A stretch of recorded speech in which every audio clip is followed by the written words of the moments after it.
Semira Adamou produit, enfin, pas elle, mais son meurtre, sa mise à mort, provoque cet émoi et cette mise en visibilité d'un phénomène qui apparaît nouveau et donc qui apparaît choquant pour une opinion publique. On pourrait dire qu'aujourd'hui, tu as raison de le préciser, des Semira Adamou ou de ses semblables, il y en a eu des dizaines malheureusement dans la politique migratoire belge, mais à l'échelle européenne, c'est plusieurs milliers. Tordons rapidement le cou à ce préjugé.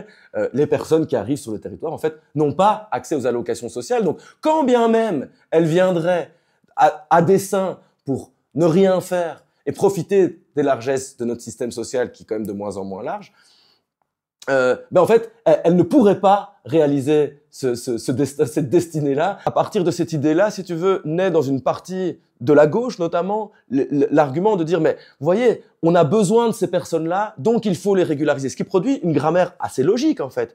Ils sont là, ils travaillent, alors on les régularise. Or, si on en reste là, on comprend pas, en fait, le maintien des sans-papiers dans l'état d'illégalité. Et donc, on bute toujours, en fait, sur l'éléphant au milieu de la pièce, quoi, qui fait, en fait, c'est pas juste des mécanismes administratifs de régularisation, c'est régulariser des étrangers. Et les étrangers, dans l'imaginaire collectif national, c'est un problème. C'est des objets qu'il faut maintenir à l'extérieur du corps social.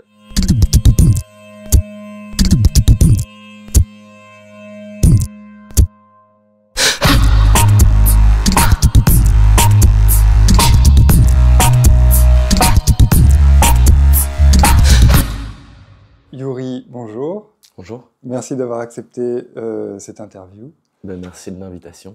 Alors, je te présente rapidement. Tu es donc chercheur en sciences politiques sur les questions sans papier, pour dire rapidement, à l'Université Saint-Louis. Et donc, tu as fait une recherche qui est en fait ton travail de thèse, qui a débouché sur un bouquin qui s'appelle Papier pour tous. Voilà, donc on va partir de ce livre que tu as écrit pour faire une discussion autour de ça. Alors voilà, on va rentrer directement dans le vif du sujet. Bon, il y a beaucoup de discours de plus en plus qui associent immigrés à profiteurs.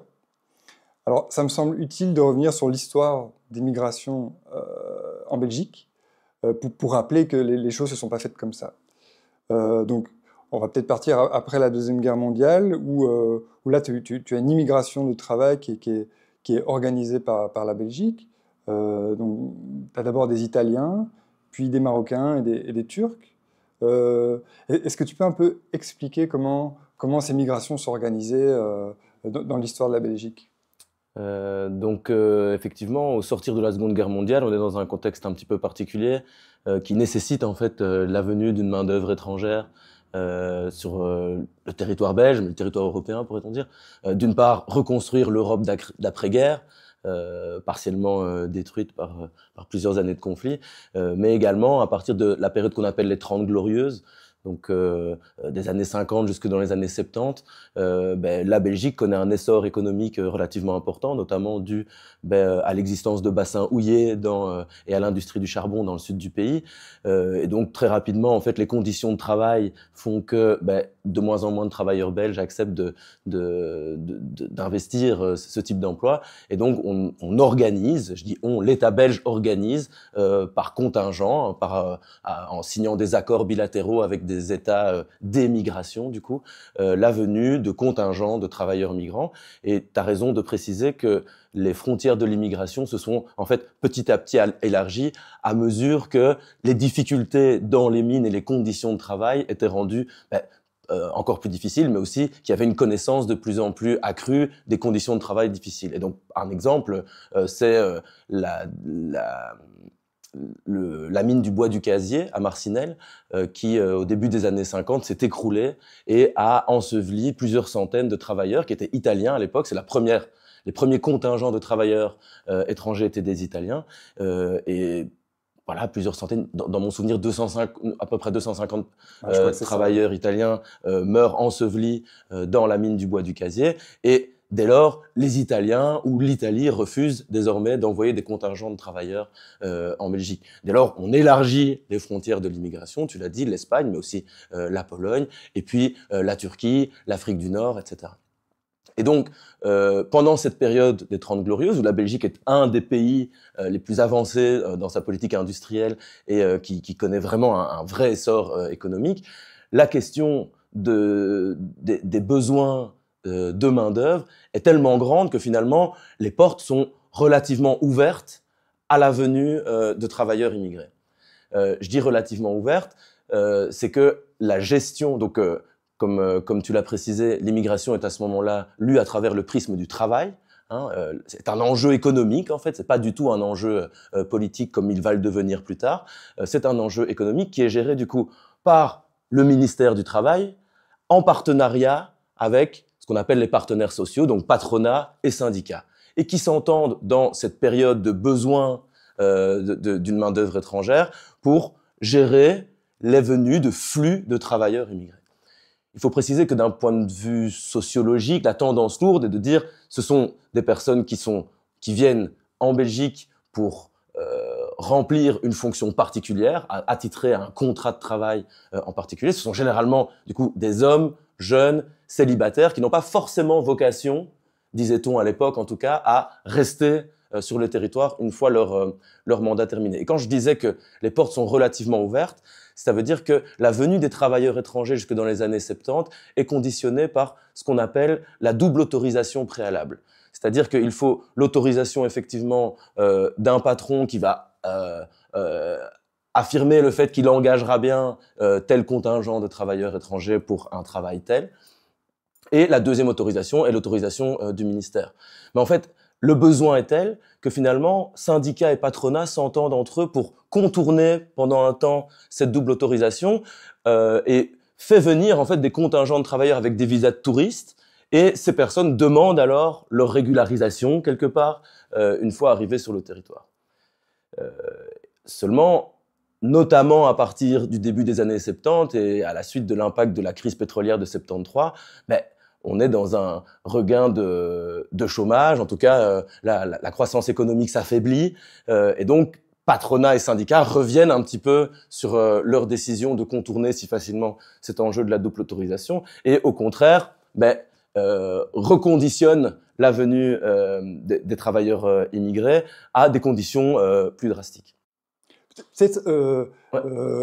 J'ai envie de développer un peu plus un point. Tu dis le besoin est tel, donc c'est-à-dire que la Belgique ne pourrait pas se passer de cette main-d'œuvre étrangère. Oui, c'est-à-dire, comme je disais, on a tendance à associer les emplois qu'occupent les travailleurs immigrés dans un pays d'immigration par 3 lettres anglo-saxonnes, DDD, on appelle ça les DDD jobs, pour Dirty, Dangerous and Demanding. Donc c'est généralement des métiers dangereux, difficiles et très demandeurs, très éreintants. Et donc typiquement des espaces du marché de l'emploi qui sont désinvestis par les travailleurs nationaux. Et donc en ce sens-là, on pourrait dire effectivement, et c'est le cas encore aujourd'hui, on a un besoin de main-d'œuvre pour combler des parts du marché de l'emploi qui sont inoccupées ou qui refusent d'être occupées par des travailleurs nationaux. C'est encore plus vrai dans les années 60, puisque, comme je te disais, on est dans un boom économique et que l'essor industriel et l'industrie du charbon particulièrement est extrêmement néfaste pour la santé. C'est un travail qui est effectivement éreintant et la Belgique pense que ça va aussi durer pendant des années, donc investit aussi énormément dans ces mines, avec les conséquences qu'on connaît aujourd'hui. À l'inverse, ces régions-là sont parmi les plus pauvres de Belgique, si pas d'Europe. Preuve qu'il y a eu un moment un manque de transition, justement, dans la période post-industrielle. Et donc, effectivement, cette période-là, l'immigration économique telle qu'elle se déroulera jusque dans les années 70 et j'y viens, est une immigration qui est demandée par l'État, demandée, on pourrait dire, par le capital aussi. Comme je dis, c'est une gestion davantage entre patronat et syndicats, et l'État, finalement, arbitre cette négociation entre partenaires sociaux. Aujourd'hui, l'État est davantage central dans la gestion des flux migratoires, même si le capital a un rôle là-dedans à jouer, on y reviendra sans doute plus tard. Mais à l'époque, il faut bien considérer que le paradigme migratoire est un paradigme économique. Et cela jusqu'en 1974, où, après, effectivement, en fin de courbe de croissance, il y a une décision qui est actée le 1er août 1974 en Belgique, mais d'autres États européens le font de manière simultanée, de stopper l'immigration et de fermer les frontières à l'immigration économique. Et donc on acte ici un changement de paradigme, un basculement du paradigme économique vers le politique, et on crée en fait les conditions de l'immigration dérégulée ou illégalisée. Pourquoi? Parce que, je le disais, avant ça, ces travailleurs immigrés arrivaient en contournant, bon an, mal an, les règles établies par l'État, mais d'un commun accord entre patronat et syndicats. Mais entre-temps, ces personnes-là sont sur le territoire. Or, il n'y a plus de légitimité à être sur le territoire belge si on est travailleur immigré. Et donc, ça va produire justement les conditions de cette histoire, de l'émergence d'un phénomène qu'on n'appellera pas directement le phénomène des sans-papiers, qu'on appellera immigration dite clandestine. Mais je suppose qu'on va y revenir dans la suite de tes questions. Mais voilà, là tu fais la transition parfaite, mais c'est intéressant parce que, alors même que d'une certaine manière, les gens ne changent pas vraiment, les catégories changent du fait du changement de la politique de l'État. Donc on passe du travailleur immigré bon, ce que tu dis dans le bouquin, c'est que après 1974, la figure du migrant légitime devient celle du demandeur d'asile. C'est-à-dire, celui qui peut venir, c'est celui qui rencontre des problèmes de guerre, de famine ou autre dans son pays et qui fait une demande pour avoir l'aide de l'État belge, d'une certaine manière. Alors, avant ça, juste pour pas brûler trop rapidement les étapes, ce qui se passe, c'est qu'il y a quand même une prise de conscience et un débat dans l'opinion publique belge sur que faire de ces travailleurs immigrés qu'on a fait venir par contingent entier, qui, une fois qu'ils sont arrivés, ne peuvent plus obtenir un titre de séjour parce qu'on a changé de paradigme et pour des raisons exogènes. Genre, c'était pas le problème des travailleurs immigrés, c'est pour la raison pour laquelle on a changé de paradigme. Et donc, l'État procède pas de son plein gré, c'est poussé par une forme de mouvement social et notamment la pression des instances syndicales pour régulariser, pour procéder à la première campagne de régularisation qu'a connue le Royaume en 1974, 1974-1975, parce que la période de régularisation dure plusieurs mois. Et l'idée de l'État est de dire, OK, on va régulariser une bonne fois pour toutes ceux qui n'ont de fait plus vocation à retourner dans leur pays d'origine, et on va remettre à zéro les compteurs de l'immigration clandestine. Donc, si tu veux, on contrebalance cette politique de blocage des flux d'immigrés par plusieurs types de politiques de gestion des stocks. Première politique de gestion des stocks, oui, c'est comme ça que c'est pensé par l'État. Première politique de gestion des stocks, on régularise plusieurs milliers, de mémoire, 6 à 7 000, il faudrait revoir dans le bouquin, 6 à 7 000 personnes qui sont des travailleurs immigrés, qui parviennent à être régularisés, notamment par la pression des syndicats, l'aide logistique des syndicats, il y a toute une littérature là-dessus sur la manière dont pendant des nuits entières des syndicalistes fournissent une aide pour remplir des dossiers de demande de régularisation. Les critères de régularisation à l'époque sont beaucoup plus ouverts ce qu'ils vont être lors des deux autres campagnes de régularisation. Et donc, première politique de gestion des stocks. Deuxièmement, il y a, tu vois, au début des années 80, on va créer la loi de 1980 qui régit le droit des étrangers en Belgique, qui est encore aujourd'hui la colonne vertébrale du droit des étrangers en Belgique, qui est sans cesse amendée, etc. Mais elle est bien connue sous le nom de loi de 1980. En 1980, c'est la loi Moureau, c'est la loi qui pénalise les actes de racisme et de xénophobie. Donc, on voit quand même que le législateur, à un moment, se dit « Ok, on va régler le problème des titres de séjour une bonne fois pour toutes. On remet à zéro les compteurs de l'immigration illégale ou de l'immigration clandestine. En même temps, on produit des systèmes de loi qui vont protéger et participer à intégrer, même si c'est un terme qui est galvaudé, mais ceux qui sont là. Et puis, on arrêtera de parler du problème immigré. En tout cas, du problème de l'immigration de travail. Seule porte d'entrée restant pour une personne qui cherche à obtenir une protection ou arriver en Belgique, c'est la demande d'asile. La demande d'asile qui est donc pas un enjeu économique, mais un enjeu humanitaire régi par le droit international, et plus précisément par la Convention de Genève de 1951, qui est donc un texte de loi qui régit la protection des demandeurs d'asile, qui deviennent réfugiés une fois qu'ils obtiennent la protection. Et donc on pourrait dire que après les années 70, les années 80-90, c'est vraiment la période des réfugiés. Pour plusieurs raisons. D'abord, c'est la seule porte d'entrée qui reste. Alors c'est pas tout à fait, il existe le regroupement familial, et il existe le fait de se marier avec une personne locale. Mais comme porte d'entrée de l'extérieur, bon, c'est une des portes largement investies.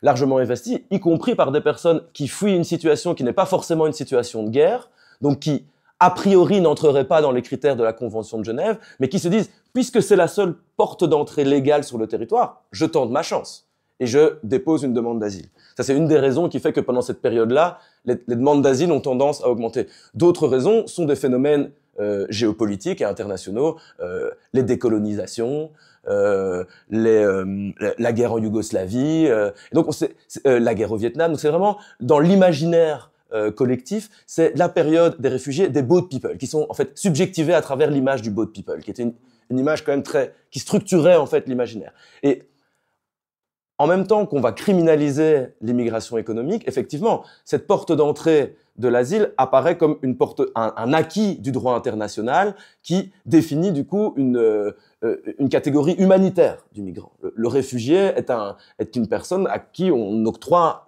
une protection, quoi, donc qui a cette figure davantage victimaire que celle qu'avait le travailleur immigré qui venait vendre sa force de travail.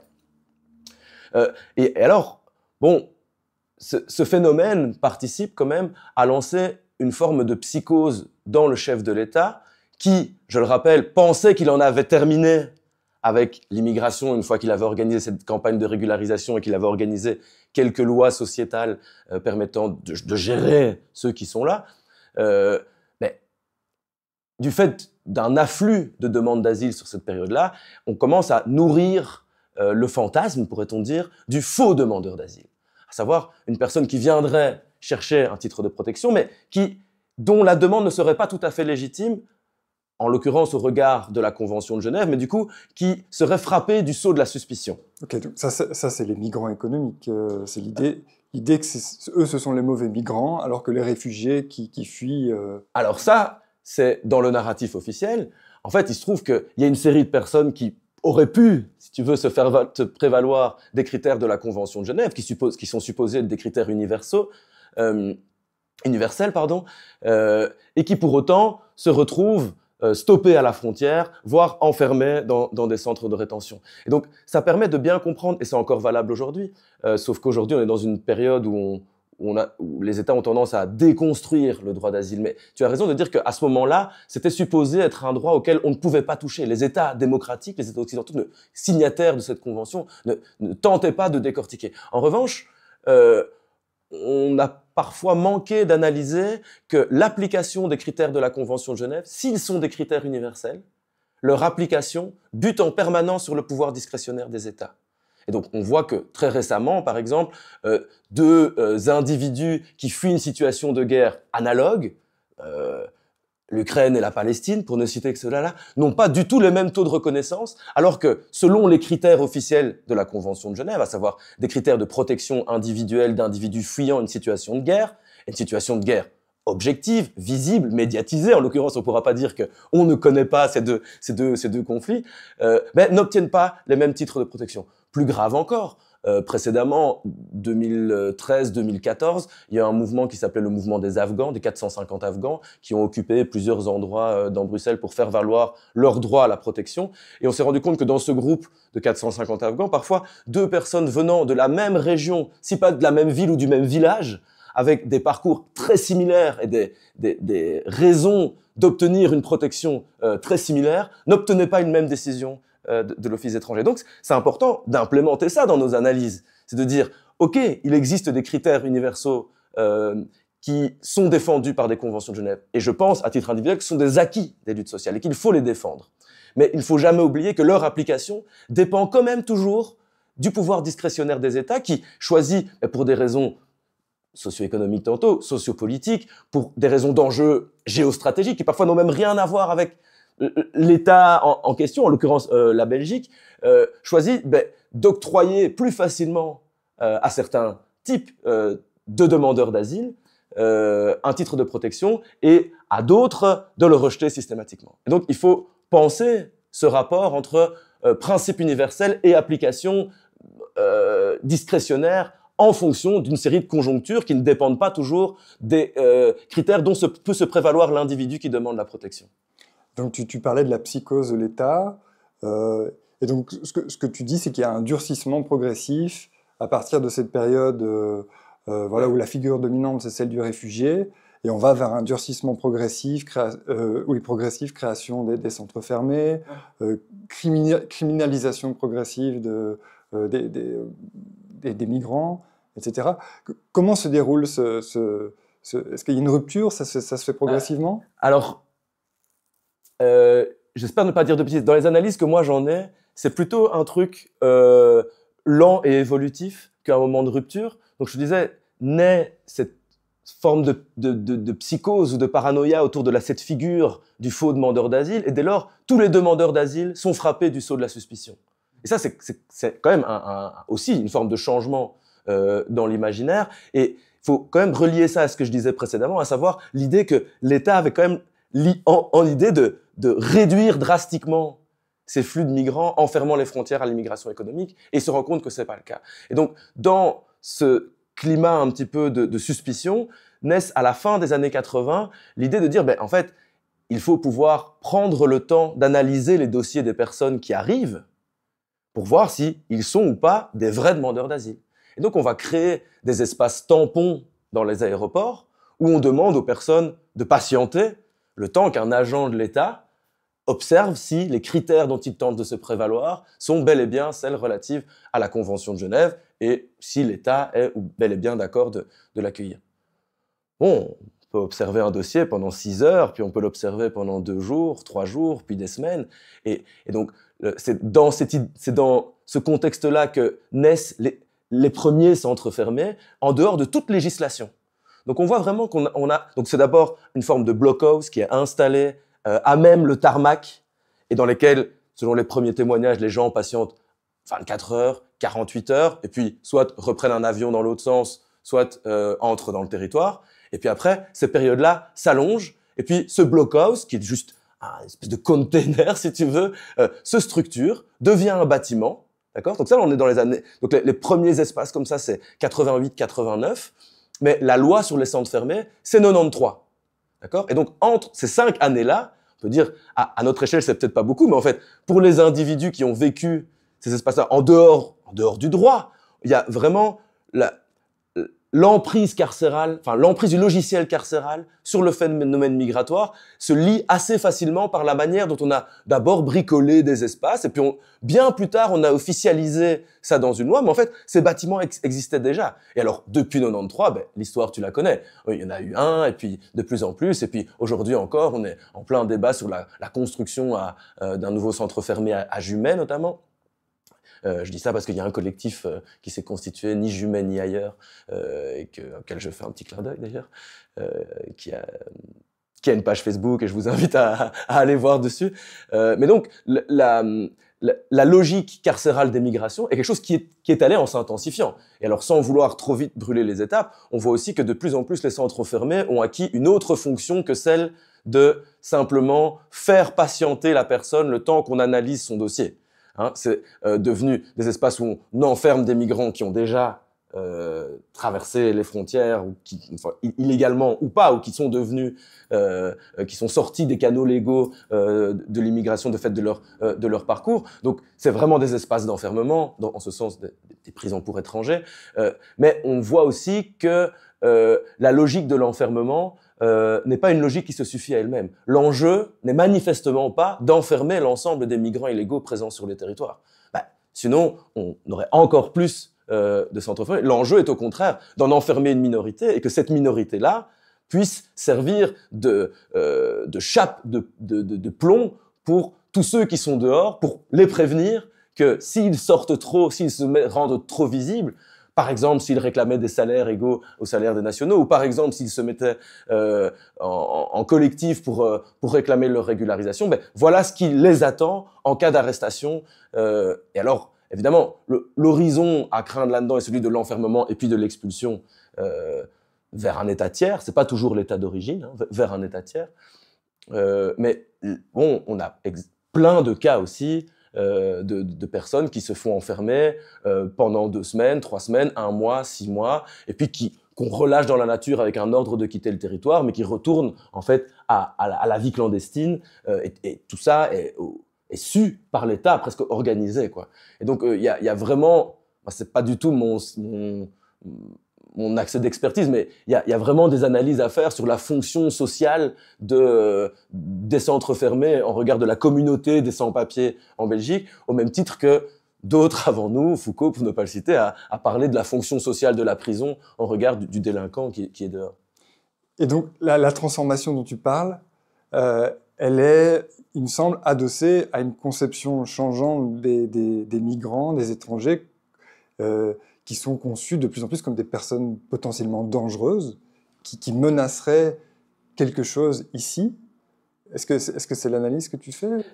Alors, j'ai passé sur certaines étapes, mais tu vois, le basculement, la fin du paradigme économique de la fin des années 70 dans le passage des années 80, elle correspond aussi à 2 transformations assez importantes. Premièrement, il y a le basculement des matières migratoires du ministère du Travail vers le ministère de l'Intérieur. Ça traduit en fait une politisation de l'enjeu migratoire. Ça devient un enjeu de gestion sécuritaire, pourrait-on dire. Deuxièmement, on pourrait observer aussi une forme de transformation de la sociologie des migrants. C'est pas si marqué que certains voulaient nous faire croire, mais évidemment, puisque l'immigration économique concernait principalement des hommes célibataires, jeunes, l'immigration d'asile, les processus de décolonisation, les boat people sont davantage des figures plus féminines. Il y a aussi des femmes, il y a aussi des enfants. Donc la sociologie migratoire est aussi transformée et participe aussi à produire l'imaginaire du réfugié. Effectivement, dans l'image positive du réfugié ou incarnée par le boat people, c'est effectivement des femmes, des enfants qui fuient des phénomènes de guerre. Je trouve que ce qui est aussi important, c'est de regarder en miroir qu'est-ce qui se passe dans les milieux associatifs qui s'occupent des enjeux migratoires. C'est pas tout à fait ta question, et on pourra revenir à ta question, mais c'est parce que je pourrais pas y revenir plus tard. Tu vois, l'acteur principal aux côtés des travailleurs immigrés dans la régularisation des années 70, c'est les acteurs syndicaux. Bon an, mal an, parce on retrouve dans les archives des moments de tension entre des collectifs de travailleurs syndicaux qui font déjà émerger ce paradigme de l'autonomie dont on parlera un petit peu plus tard, je pense, mais qui du coup sont déjà dans une relation pas d'amour-haine, mais de demande de soutien et à la fois de revendication d'une forme d'autonomie. Ce qui, pour le syndicat, ça apparaît par certains aspects compliqués, notamment parce qu'il a la responsabilité du dialogue social avec l'État, etc. Enfin, donc, il doit quand même cadrer en fait son intervention d'une certaine manière. Et puisque l'immigration est un enjeu de travail, il est normal de considérer que le syndicat est l'acteur dominant, si tu veux, dans le processus de régularisation de 74-75. La disparition ou le changement de paradigme d'une immigration économique vers un paradigme politique incarné par le réfugié produit aussi une dissolution de l'importance des instances syndicales dans une nomenclature associative plus large, de défense des droits humains. Le CIRE, né dans les années 50, donc la coordination initiative des réfugiés qui existe encore aujourd'hui, né dans les années 50, va structurer aussi le champ militant, la Ligue des droits de l'homme, le MRAX. Les syndicats sont encore présents, mais ne tiennent plus ce qu'on appellerait le haut du pavé. Et c'est logique, puisqu'on a changé de paradigme, et donc ils ont une autre expertise à faire valoir aussi. Disons, leur expertise en termes de travail n'a plus le même poids dès lors que l'État considère que l'immigration économique est un problème du passé. Tu comprends ce que je veux dire ? Ce qui est aussi important de dire, c'est que les années 90, et notamment la création des centres fermés, va produire aussi une nouvelle scène militante radicale. Radicale, j'entends, détachée des institutions financées notamment par le pouvoir public, et donc des organisations dont je parlais. Et cette frange dite radicale est incarnée par un collectif qu'il faut nommer, qui s'appelle le collectif contre les expulsions, qui, pendant toute la période de la fin des années 90, a participé à rendre visible la mécanique des centres fermés. Donc je disais, c'était une mécanique qui fonctionnait déjà en dehors de tout cadre de droit. Lorsqu'on crée la loi de 1993, les centres de rétention ne sont pas rendus d'autant plus visibles pour l'opinion publique. Donc ça reste un phénomène qui est relativement peu connu, et on doit à ce réseau associatif notamment, mais aussi au collectif contre les expulsions, qui est un collectif d'étudiants proche de la mouvance squat, qui organise en fait des dialogues avec des prisonniers à l'intérieur des centres fermés, organise aussi à plusieurs reprises des formes libère certains des prisonniers de ces centres, et organise aussi une mécanique militante qui vise à saboter les expulsions de personnes sans papier. Et ça, c'est un phénomène tout à fait nouveau. Donc, on invente, en fait, eux inventent une série de dispositifs qui existent encore aujourd'hui. Par exemple, celui de manifester devant un centre fermé, d'y afficher en grand un numéro de téléphone avec lesquels les personnes peuvent dialoguer, et donc extraire des témoignages de ces centres fermés et rendre visible ce phénomène. Et donc, oui, il faut aussi analyser le durcissement de la politique migratoire produit, heureusement pourrait-on dire, mais aussi en miroir, le développement d'une scène militante qui réagit et qui résiste en fait à ce durcissement-là. Et bon, jusqu'à son paroxysme des années 90, on y arrive évidemment, qui est le meurtre de Semira Adamu en 1998, qui est donc une jeune Nigériane demandeuse d'asile de 20 ans qui a fui son pays d'origine pour demander l'asile en Belgique, pour fuir un mariage forcé avec une personne de 40 ans, son aîné. Dans le narratif, t'as l'impression que que l'État va lui accorder une protection. Et pourtant, non, on la bloque à la frontière et on la met en centre fermé. Et Semira Adamu entrera rapidement en contact avec le collectif contre les expulsions dont je parlais et sera vraiment une militante de l'intérieur des centres fermés et participera vraiment à sortir ce qui apparaîtront à ce moment-là, en fait, les premières informations de l'intérieur de ces centres fermés. Et donc, aujourd'hui, ça reste encore des espaces relativement clos. Les médias, par exemple, n'entrent que très rarement dans les centres de rétention. Mais à ce moment-là, toute une partie de l'opinion publique, encore à l'époque très minoritaire, découvre la création des camps pour étrangers, et ça entre quelque part en dissonance avec l'époque. On est dans les années 90, c'est dans la période du monde unipolaire.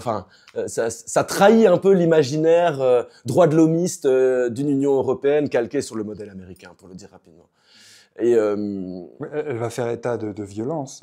Et alors, Semira Adamu va non seulement faire état de violence, mais elle va être aussi, elle, victime. Alors, on doit à Semira Adamu plusieurs choses, mais notamment la compréhension du fait que les processus, les dispositifs d'expulsion des étrangers peuvent se passer en étapes et que chaque étape est implémentée par un surplus de violence. Donc typiquement, Semira Adamu aura subi en tout 6 expulsions lors des tentatives d'expulsion. Et lors de ces 5 premières tentatives d'expulsion, elle parvient chaque fois à en réchapper. Et elle explique elle-même, elle dit la première fois, on arrive à l'aéroport, on me demande si je veux monter, je dis non, on me renvoie dans le centre fermé. Nouvelle période d'attente et d'enfermement au centre fermé. Deuxième tentative, cette fois-ci on m'emmène, mais aussi on me ligote, on me force un petit peu à signer le papier, je refuse de signer le papier, on me renvoie, etc. Et puis il y a vraiment une gradation de la violence jusqu'à ce que Semira Adamu subisse sa 6e tentative d'expulsion.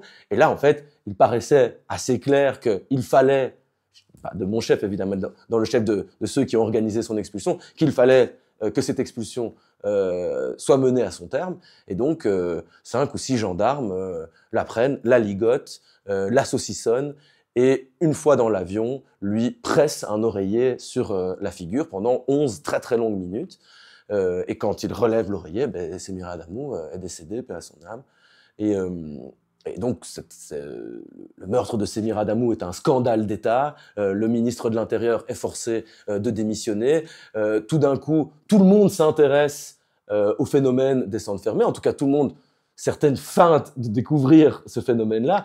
Je dis ça parce que notamment Semira Adamu, il y aura une cérémonie de décès à la cathédrale Saint-Michel et Gudule, donc en grande pompe, avec plusieurs milliers de personnes présentes, et sont présents également, se pressent devant cette église l'ensemble des responsables des partis politiques en charge par ailleurs de la politique ou en co-charge de la politique migratoire en Belgique. Donc scène assez cynique, mais qui va produire finalement les conditions sociopolitiques de la deuxième grande campagne de régularisation qui vient un peu clore ce paradigme de la dérégulation de la question de l'asile en Belgique. Et cette deuxième campagne de régularisation régularise évidemment jamais tout le monde, hein. C'est un phénomène des campagnes de régularisation, ne régularise jamais tout le monde, toujours une partie, voire une petite partie des sans-papiers présents, mais elle est à ce jour la meilleure campagne de régularisation en termes de chiffres que nous ayons obtenus.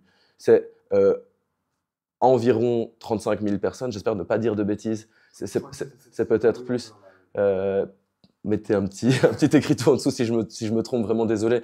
Mais ce qui amène le fait que ce soit une campagne de régularisation plus importante que la suivante, notamment celle de 2009, c'est que il y a un bouleversement dans l'opinion publique, il y a une mise en visibilité d'un phénomène, et ça va participer à ce que la campagne de régularisation soit organisée par l'intermédiaire de ce qu'on appelle une commission indépendante. Donc pas uniquement gérée par les agents de l'État, mais aussi par une série d'acteurs de la société civile en lien avec les questions migratoires. Des avocats, des associations. Et donc ça participe, si tu veux, à avoir une lecture plus large, manifestement, enfin c'est ma théorie en tout cas, des critères de régularisation. Mais pareil, une fois que cette campagne de régularisation se referme, aucun mécanisme n'est mis en place pour produire les conditions d'une régularisation permanente des personnes sans papier. Et donc de nouveau, l'idée dans la tête de l'État est la même. On remet à zéro les compteurs de l'immigration clandestine, on donne du gage à l'opinion publique qui a été choquée de voir l'existence des centres fermés. D'ailleurs, on organise en grande pompe médiatiquement la libération des centres fermés. Donc là, ça frappe l'imaginaire peut-être des camps de concentration ou quelque chose comme ça. Et donc, on organise la sortie des personnes sans papier des centres fermés de manière à faire croire qu'en fait, ces dispositifs ne vont plus exister dans le futur. En fait, ils seront rapidement re-remplis et puis on va rapidement les multiplier. Mais ce qui est important, juste pour terminer, c'est que cette campagne, du coup, n'empêche pas la production de nouveaux sans-papiers et donc de nouvelles mobilisations et de nouveaux mécanismes de résistance en réponse. En fait, en lisant ton livre, je me suis rappelé le scandale que ça avait fait, même si j'étais petit, tu vois. Et je me suis dit, en lisant ça, en fait, aujourd'hui, ça ne produirait pas le même scandale, j'ai l'impression. Et on a quand même l'impression d'une plus grande impunité. Est-ce que tu penses au meurtre de Maouda, par exemple, ou voilà, des événements plus récents, où la criminalisation des migrants, des sans-papiers est telle que, en fait, j'ai l'impression que ça ne pourrait plus faire ça. Et donc voilà, comme tu le disais, voilà, la machine s'est remise en route. On organise symboliquement cette libération là, dont tu parles, pour ensuite, après, continuer à durcir la politique migratoire et encore plus criminaliser les migrants. Il y a un élément aussi qui me semble important dans le contexte actuel dont tu parles, c'est un contexte mondial sans doute où on focalise l'attention sur les musulmans, l'islam, et on les déshumanise. Et je pense que ce phénomène contribue aussi à légitimer la criminalisation et les violences qu'on fait subir aux migrants. Enfin, tu en parles à un moment dans le bouquin. C'était quoi juste la première partie de ta question, donc sur la partie islamophobie, et la première partie? Mais je disais que la criminalisation a continué, et que je disais le scandale qu'a provoqué le meurtre. Ah oui, voilà. Ouais. Mais oui, mais donc je vais répondre aux deux parties. Hein. Mais du coup, sur la première partie, c'est vrai que Semira Adamou pas elle, mais son meurtre, sa mise à mort, provoque cet émoi et cette mise en visibilité d'un phénomène qui apparaît nouveau et donc qui apparaît choquant pour une opinion publique. On pourrait dire qu'aujourd'hui, tu as raison de le préciser, des Semira Adamou ou de ses semblables, il y en a eu des dizaines malheureusement. dans la politique migratoire belge, mais à l'échelle européenne, c'est plusieurs milliers. On sait aujourd'hui que la Méditerranée est un cimetière à mer ouverte. On sait que la Manche et ses alentours, Calais, etc., sont des cimetières à ciel ouvert également. Et donc, effectivement, aujourd'hui, enfin, comment dire, ces images-là, c'est même pas qu'elles percent plus dans l'opinion publique ou médiatique, c'est juste qu'elles sont tellement régulières et tellement normalisées que ça ne provoque pas l'électrochoc que ça aurait pu provoquer, enfin que la mort de Semira a provoqué. Bon, tu as cité le cas de Maouda, qui avait quand même fait, qui avait lancé quand même, qui avait mis en visibilité aussi le phénomène des transmigrants, de l'immigration infantile, etc. Bon, on connaît aujourd'hui, on voit aujourd'hui où on en est. Donc effectivement, aujourd'hui, Maouda, paix à son âme, n'est effectivement plus qu'un nom sur une très très longue liste des décès migratoires, enfin sur les routes de la migration dans et à travers l'Europe. Alors sur la deuxième partie, ben, ça c'est vrai, bon ça c'est beaucoup moins mes spécialités, mais moi je suis né dans la fin des années 80 par exemple, je me souviens très très bien du basculement idéologique qu'a provoqué le 11 septembre dans l'imagologie produite autour du musulman. Et c'est vrai que ça résonne ou ça entre en résonance avec des formes de psychose xénophobe plus large ou la peur des étrangers, etc. Mais le 11 septembre jusqu'à aujourd'hui, il y a une série de phénomènes qui ont participé effectivement à davantage stigmatiser, criminaliser les musulmans, peut-être l'islam en général aussi, il faut quand même le rappeler. Et alors, on pourrait dire dans un contexte actuel, notamment dans le cadre de l'accord de gouvernement Arizona dont on parle beaucoup en ce moment, le volet migratoire est très très dur et on sent aussi que dans l'idéologie ambiante et notamment celle véhiculée par les partenaires de l'Arizona, la question migratoire n'est qu'un des aspects de la xénophobie ambiante et de l'islamophobie ambiante qui elle, se déstructure en sous-catégories, si tu veux. Et donc, effectivement, moi, je pense que c'est des psychoses qui s'auto-alimentent, mais qui participent d'une seule et même toile de fond. Et alors, ici, on est focalisé sur la question migratoire et encore plus précisément sur la question des sans-papiers. Mais bon, les attaques vers les étrangers ou les personnes assimilées à une figure étrangère sont désormais légion, et tellement légion que, effectivement, ne choquent même plus. Elles sont rentrées dans le logiciel gouvernemental actuel. Alors, je te propose qu'on parle de l'Arizona un peu plus tard. Oui. Comme ça, on poursuit un peu chronologiquement. Ce qui m'a intéressé dans le bouquin, c'est que tu dis aussi que bon voilà, il y a une fermeture des frontières légalement, ça n'empêche pas les migrations, ce qui fait dire à certains qu'en fait la fermeture elle est théorique. Et donc il y a toujours des migrations qui se réalisent année après année. Mais il y a quand même un changement de paradigme, comme tu l'as dit. J'ai l'impression que voilà, ces migrations, maintenant, on les interprète comme des gens qui viennent profiter des largesses d'un État qui serait potentiellement trop généreux. Or, cette vision-là, elle invisibilise aussi très certainement le fait que ces gens ici, ils participent toujours à l'économie, en fait. Et ils font toujours les travaux dégradés, dévalorisés que les Belges ne font plus. Bon, c'est drôle parce que ce préjugé-là va de pair avec un autre préjugé qui est par ailleurs tout à fait contradictoire. D'une part, les étrangers viendraient en Belgique pour gratter les allocations. Donc ça nous lance sur un imaginaire de profiteurs, d'exploiteurs, de paresseux même. D'autre part, on entend aussi souvent les étrangers viennent en Belgique pour voler le travail des Belges. Idée de l'envahissement, de l'envahisseur qui va effectivement voler ce qui, à nous, Belges, nous permet de payer notre pain. Or, mis en balance, ces deux préjugés sont fondamentalement contradictoires, on est d'accord. Soit ils viennent pour ne pas travailler et profiter des largesses de notre système social, soit ils viennent au contraire pour travailler, même travailler beaucoup, à tel point qu'ils voleraient l'ensemble du travail des Belges. Et alors, ce qui est encore plus drôle quand on met en balance ces deux préjugés, c'est qu'ils sont tous les deux radicalement faux.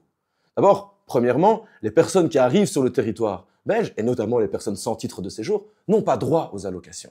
Ils n'ont pas droit aux allocations de chômage, ils n'ont pas droit aux allocations d'aide au logement, d'aide à la nourriture. Le seul droit dont ils pourraient se prévaloir, et encore en queue de comète d'un très très long processus de négociation avec les CPS, c'est l'aide médicale urgente, l'AMU. Donc la possibilité d'être soigné, et encore je vous dis, c'est sous dossier, c'est selon certaines conditions. Donc tordons rapidement le cou à ce préjugé. Les personnes qui arrivent sur le territoire, en fait, n'ont pas accès aux allocations sociales. Donc, quand bien même elles viendraient à dessein pour ne rien faire et profiter des largesses de notre système social, qui est quand même de moins en moins large, en fait, elles ne pourraient pas réaliser cette destinée-là, puisqu'elles n'auraient pas accès à ces aides sociales en l'absence d'un titre de séjour. À l'inverse, et on en parlait déjà tout à l'heure, il est statistiquement avéré, sociologiquement avéré, que les parts du marché de l'emploi occupées par les travailleurs venus de l'étranger, et notamment les travailleurs sans titre de séjour, sont spécifiquement des emplois délaissés par les travailleurs nationaux. Donc, on est davantage dans l'occupation d'emplois. Très souvent, il s'agit des emplois relatifs à l'Eureka. Vous allez dans n'importe quelle arrière-cuisine du centre-ville de Bruxelles et je vous mets au défi de vous tromper sur un sans-papier, j'en suis certain. Toute cette économie de l'Eureka fonctionne sur une main-d'œuvre clandestine, sous-payée, exploitée. C'est la même chose pour l'ensemble des chantiers de construction à Bruxelles, y compris des chantiers publics. Le cas du métro Arlois, par exemple, est un cas emblématique puisque pendant des années, on a transformé cette station et à tel point que on a voulu rendre hommage aux travailleurs qui avaient été en fait exploités dans ce chantier pendant ces plusieurs années en organisant une exposition permanente des photos de plusieurs visages. Pas de chance, plusieurs des personnes présentes sur ces photos sont des porte-parole connus du mouvement des sans-papiers et attestent effectivement avoir été engagés illégalement par des agences qui déléguaient un travail de l'État. Et donc, Eureka Construction, système du CARE aussi, aide à la personne, aide à la jeunesse, aide aux bébés, aide aux vieillards, sont typiquement des espaces occupés par des personnes étrangères, mais aussi particulièrement désinvestis par les travailleurs belges. Donc, ce phénomène de concurrence sur cette tranche-là du marché de l'emploi est à relativiser, voire statistiquement, c'est aussi un préjugé dont il faut tordre le cou.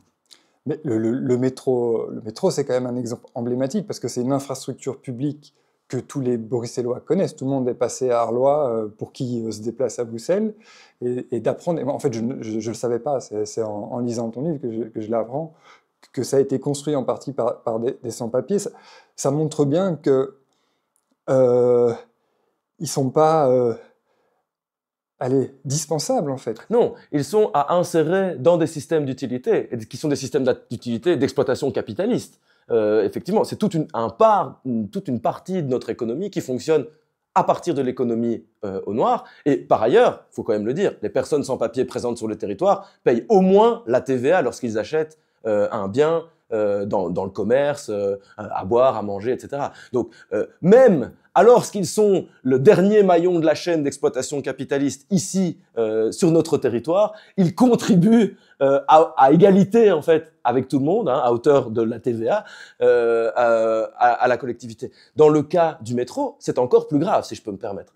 Parce que non seulement c'est un chantier public qui a engagé illégalement des sans-papiers, mais en plus, les témoignages qui ressortent de ces quelques travailleurs de sans-papiers qui ont travaillé, c'est que dans ce chantier-là, c'est que ils ont été amenés à faire des tâches pour lesquelles ils n'avaient pas, qui n'étaient pas prévues à l'avance, et notamment la manipulation d'objets toxiques ou de liquides toxiques. Et pour ça, je renvoie vraiment à toute l'expertise qu'a fait la CSC, notamment le comité des travailleurs sans papier de la CSC, qui avait longuement, enfin moi je n'ai rien inventé, ce sont leurs archives et leurs données que j'ai reprises dans mon bouquin. Ils ont vraiment fait tout un travail de militance aussi pour tenter de faire condamner les agences qui avaient contribué à cette exploitation, mais aussi ils ont mis en lumière la réalité qui est que effectivement tout un pan de l'économie et que c'est une économie qu'on appelle au noir, souterraine, etc. Mais cet exemple-là démontre qu'au contraire c'est une économie qui est connue des institutions de l'État, qui même elles s'appuient de temps en temps sur cette économie illégale pour rénover, en l'occurrence, ces infrastructures. Il y aurait une enquête à faire sur les travailleurs, les techniciens et techniciennes de surface des institutions telles que le Parlement, etc. Il faudrait voir... Dans la construction, ça doit être démentiel. Donc oui, ça participe aussi un peu à tordre le cou du préjugé de l'invasion migratoire ou de la non-nécessité, etc. Ce qu'il y a, c'est qu'on ne peut pas juste considérer que, comme l'État les exploite, ces personnes sont les bienvenues. On voit quand même que cette mise en utilité invisible dans l'économie capitaliste est invisibilisée précisément parce qu'elle s'agence avec un logiciel xénophobe.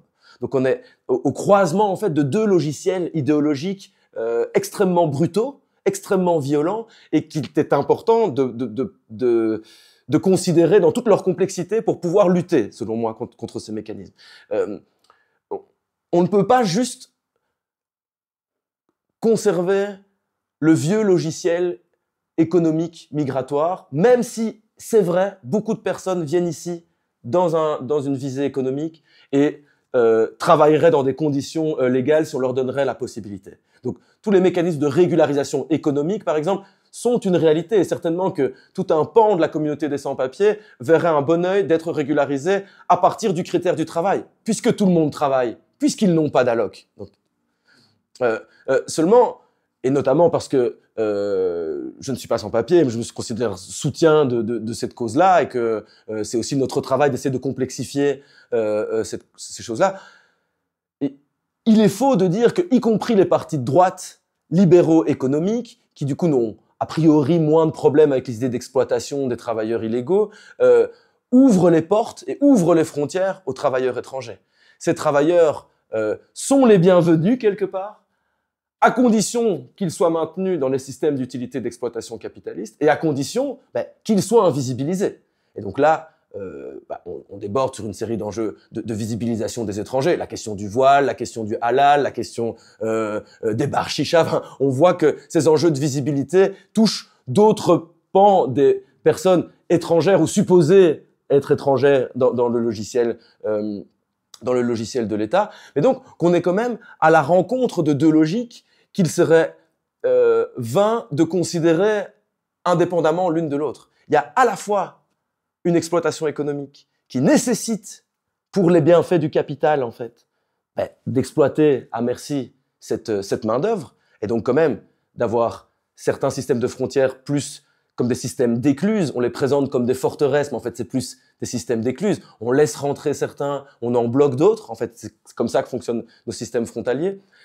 Et en même temps, de faire valoir quand même ce logiciel xénophobe qui participe d'un discours, mais aussi d'actions qui permettent de maintenir ces personnes à l'extérieur du corps social. Soit à l'extérieur des frontières, si elles sont encore à l'extérieur des frontières, en Méditerranée, en tirant sur les bateaux, en externalisant une partie de notre politique migratoire avec la Libye, avec la Turquie, avec d'autres pays extra-européens. Mais aussi, si elles sont sur le territoire, en fait, les insérer dans les marchands de sommeil, les violences policières, etc., etc. Donc on voit qu'on est vraiment au croisement de ce logiciel d'exploitation entre exploitation xénophobe et exploitation capitaliste. Je ne sais pas si c'est clair. Oui, mais c'est difficile d'aller contre ce que tu dis quand on voit que, je veux dire, c'est quand même de notoriété publique que dans la construction, il y a beaucoup de sans-papiers, dans l'ORECA, et que dans l'état actuel des choses, on ne pourrait pas s'en passer. Et donc, il y a une forme d'accommodement de cette situation, y compris des gens qui sont contre l'immigration. Oui, mais tu vois, donc, à partir de cette idée-là, si tu veux, naît dans une partie de la gauche notamment l'argument de dire, mais vous voyez, on a besoin de ces personnes-là, donc il faut les régulariser. Ce qui produit une grammaire assez logique en fait. Ils sont là, ils travaillent, alors on les régularise. Or, si on en reste là, on comprend pas en fait le maintien des sans-papiers dans l'état d'illégalité. Parce que si on s'en tient uniquement au système d'utilité, dans une logique utilitariste, oui, on pourrait dire, effectivement, peut-être que même certains pans du capital voudraient bien que des travailleurs légaux occupent ce qu'on appelle les métiers en pénurie, etc. Or, ce n'est pas ce qui se produit. C'est précisément l'inverse. Ceux qui travaillent leur contrat de travail ne devient pas un contrat de travail qui leur obtient un titre de séjour, par exemple. Parce qu'on sent quand même qu'il y a cette pression xénophobe, islamophobe notamment, mais pas que, parce que d'autres migrants ne sont pas forcément musulmans, et qu'on maintient quand même en dehors des cadres légaux de reconnaissance. Ça me permet de faire le switch avec un autre point que tu abordes. Je passe directement à ça parce que du coup la transition me paraît bonne. C'est cette tension, peut-être on peut la voir dans les mouvements sans-papiers de soutien aux sans-papiers. Donc, pour dire rapidement, peut-être on développera après. Voilà, il y a des mouvements de sans-papiers qui se battent pour la régularisation, et tu as des soutiens à ces sans-papiers, y compris par exemple les syndicats et le seul parti de gauche radicale, le PTB. Et moi, ce qui m'a marqué dans ce que tu montres, c'est que leur soutien se lie assez fortement à travers une lecture classiste, on pourrait dire, c'est-à-dire à travers la grille du travail. C'est-à-dire que les personnes sans papier sont des travailleurs comme les autres, en gros, et c'est ce qui fonde la solidarité entre exploités. Justement, c'est peut-être une lecture qui manque un bout, qui manque cette partie proprement xénophobe dont tu parles, dans le sens où ça n'est pas que ça. Est-ce que ça rejoint un peu cette analyse? Oui, tout à fait. Tu sais, c'est la même chose, je passe du coq à l'âne et je reviendrai à ta question, mais c'est la même chose sur les centres fermés. On entend souvent, les centres fermés, ça coûte super cher. Les expulsions, ça coûte super cher. Et que c'est vrai que d'un point de vue économique, régulariser une personne, en fait, coûterait évidemment moins cher à l'État. Déjà, il n'y aurait plus tous les systèmes carcéraux qu'on devrait payer, etc. Et en plus, elle produirait de la richesse, de la valeur, des impôts, etc. Et quand on dit ça, on se dit, mais c'est simple. En fait, l'État, il est juste bête. Il dit partout qu'il veut faire des économies. Et là, on a un espace où on pourrait dire, on détruit tous les centres fermés, on arrête la politique migratoire, on arrête la politique gestion migratoire et on fait des économies. Or, c'est pas si simple que ça. Et donc, on voit quand même qu'il y a toujours en creux, dans l'argument économique ou dans l'argument utilitariste, un aspect qu'on occulte ou qu'on oublie d'analyser ou d'intégrer. Et donc, on bute toujours, en fait, sur l'éléphant au milieu de la pièce, quoi, qui fait, en fait, c'est pas juste des mécanismes administratifs de régularisation, c'est régulariser des étrangers. Et les étrangers, dans l'imaginaire collectif national, c'est un problème. C'est des objets qu'il faut maintenir à l'extérieur du corps social. Et si elles sont déjà dans le corps social, je le disais, les maintenir dans des marges où l'exploitation arrange tout le monde et d'ailleurs cette exploitation participe à leur invisibilité. Pour revenir à ta question, il est vrai une des particularités de la mobilisation en faveur du droit des migrants, c'est pas la seule, mais c'est généralement une mobilisation hybride. C'est une mobilisation qu'on pourrait dire au moins biactorielle. Il y a au moins deux types de catégories de personnes qui se mobilisent dans ce genre de mobilisation. Les personnes impactées par la politique migratoire elle-même, donc les personnes migrantes, sans papier, demandeurs d'asile, MENA, enfin ça se déjoue en une série de catégories évidemment, mais donc les personnes qui luttent pour leurs droits, éventuellement les droits de leurs semblables si elles sont représentatives d'un mouvement ou d'une communauté particulière, et d'autre part les acteurs de la société civile, solidaires des premiers concernés ou des premiers impactés, qui prêtent main forte d'une manière ou d'une autre à ces mouvements-là. Alors cette nomenclature militante qu'on appelle les soutiens dans le langage, dans le jargon militant, c'est une nomenclature très hétérogène finalement.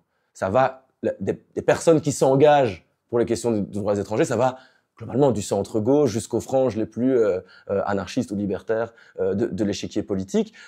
Et ça prend plein de formes. C'est autant un soutien associatif et donc une série de militants professionnels, quoi, dont c'est le métier de représenter telle association dans le mouvement de solidarité. À la fois, tu l'as dit, des responsables ou des délégués de partis politiques.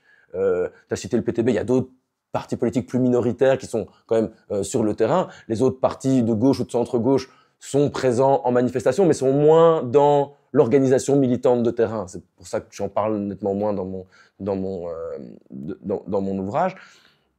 Et puis, y a une série de citoyens, citoyennes, pas forcément organisés, bénévoles, ou alors organisés dans des petits collectifs militants qui ont une pérennité relative dans le temps. Mais donc, cette nomenclature associative est très hétérogène et chacun a en commun au moins une chose, c'est de se mobiliser pour une cause qui n'est pas la sienne. Et alors, d'un point de vue intellectuel, c'est intéressant, et notamment d'un point de vue sociologique, parce que généralement, on aura tendance à dire, qu'est-ce qui explique que des personnes se mobilisent? C'est parce qu'elles ont un intérêt à se mobiliser. Hein, je pèse le pour et le contre, et s'il y a plus de pour que de contre, je m'engage dans une lutte pour mes droits, par exemple, pour mon salaire ou que sais-je. Mais ça pose une question lorsque cet engagement est un engagement indirect, en tout cas qui ne concerne pas directement la personne qui s'engage. Si toi et moi, Joël, nous nous engageons en faveur des sans-papiers, si un jour il y a une régularisation de sans-papiers, nos conditions sociopolitiques ne changeront pas énormément. Si, en revanche, il n'y a pas de campagne de régularisation, nos conditions sociopolitiques ne changeront pas énormément. Autrement dit, c'est une série d'acteurs qui se mobilisent pour une cause qui, alors on pourrait dire, c'est pas gentil de dire ne les concerne pas directement, même si c'est vrai, mais en tout cas, n'a pas d'impact direct sur leur vie. Et donc, toutes ces organisations, je le rappelle, très hétérogènes, produisent, soit explicitement, soit en creux, un narratif qui justifie, si tu veux, qu'elles s'engagent au nom de personnes qui ne sont pas leurs semblables. Tu vois ce que je veux dire? Et donc, ça devient beaucoup plus structurant dans les organisations professionnelles, dans les structures. Tu parlais des structures syndicales, les structures syndicales, ce sont des machines, quoi. Et ce sont des machines avec des travailleurs qui s'engagent dans des luttes et depuis un narratif qui justifie leur expertise, qui est celle du travail. D'accord? D'autres organisations, par exemple, s'engagent au nom des droits de l'homme et trouvent qu'il faudrait régulariser les sans-papiers parce que ce sont des individus détenteurs de droits inaliénables qu'il faut respecter. D'autres pourraient dire il faudrait régulariser tel sans-papier parce que c'est mon voisin, je le connais depuis que je suis tout petit, ou c'est le petit ami de ma fille, pas question qu'il rentre chez lui. Donc on voit que dans cette nomenclature associative très hétérogène, il y a une variété de grammaire, de cadrage de ces organisations qui sont comme autant de discours de justification sur au nom du quoi il est juste que cette organisation, cet acteur s'engage dans la cause des sans-papiers, au nom de quoi il serait juste dès lors de régulariser les sans-papiers, mais aussi dessinant en creux la figure du migrant à laquelle cette organisation est supposée prêter main forte. Et donc, ce sont des mécanismes de subjectivation, et donc une de ces grammaires sur laquelle tu m'interroges ici est une grammaire que moi j'ai appelée travailliste, mais qui n'est peut-être pas le bon terme, mais en tout cas qui lie le phénomène migratoire à travers le cadre du travail. Donc tel qu'on le lisait dans les années 70, et tu as raison de dire la fermeture économique officielle des frontières n'a pas empêché l'immigration de travail. L'immigration de travail a continué. Elle a continué en dehors des canaux légaux, avec des conditions de plus en plus drastiques, mais il y a toujours des personnes qui viennent ici chercher du travail et qui, à un moment ou un autre, occupent un travail. Et donc, les acteurs que tu as cités, les acteurs syndicaux et les partis de gauche minoritaires, je dis minoritaires oui, c'est ça, gauche radicale. Je cherche un terme qui ne soit pas un terme qui pourrait se retourner contre cet acteur, au contraire. Évidemment, leurs logiciels militants à ces acteurs-là sont des logiciels classistes. D'accord? C'est là-dessus les syndicats, c'est là-dessus qu'ils ont fondé, on pourrait dire leur légitimité, mais on pourrait dire leur utilité sociale, en fait. Dès lors que le syndicat parle ou intervient sur un sujet qui n'est pas le travail, il a le droit de le faire. Bon, a priori, on considérera son point de vue comme moins valorisé que sur la question du travail, où il a vraiment une expertise à faire valoir, une expérience, etc.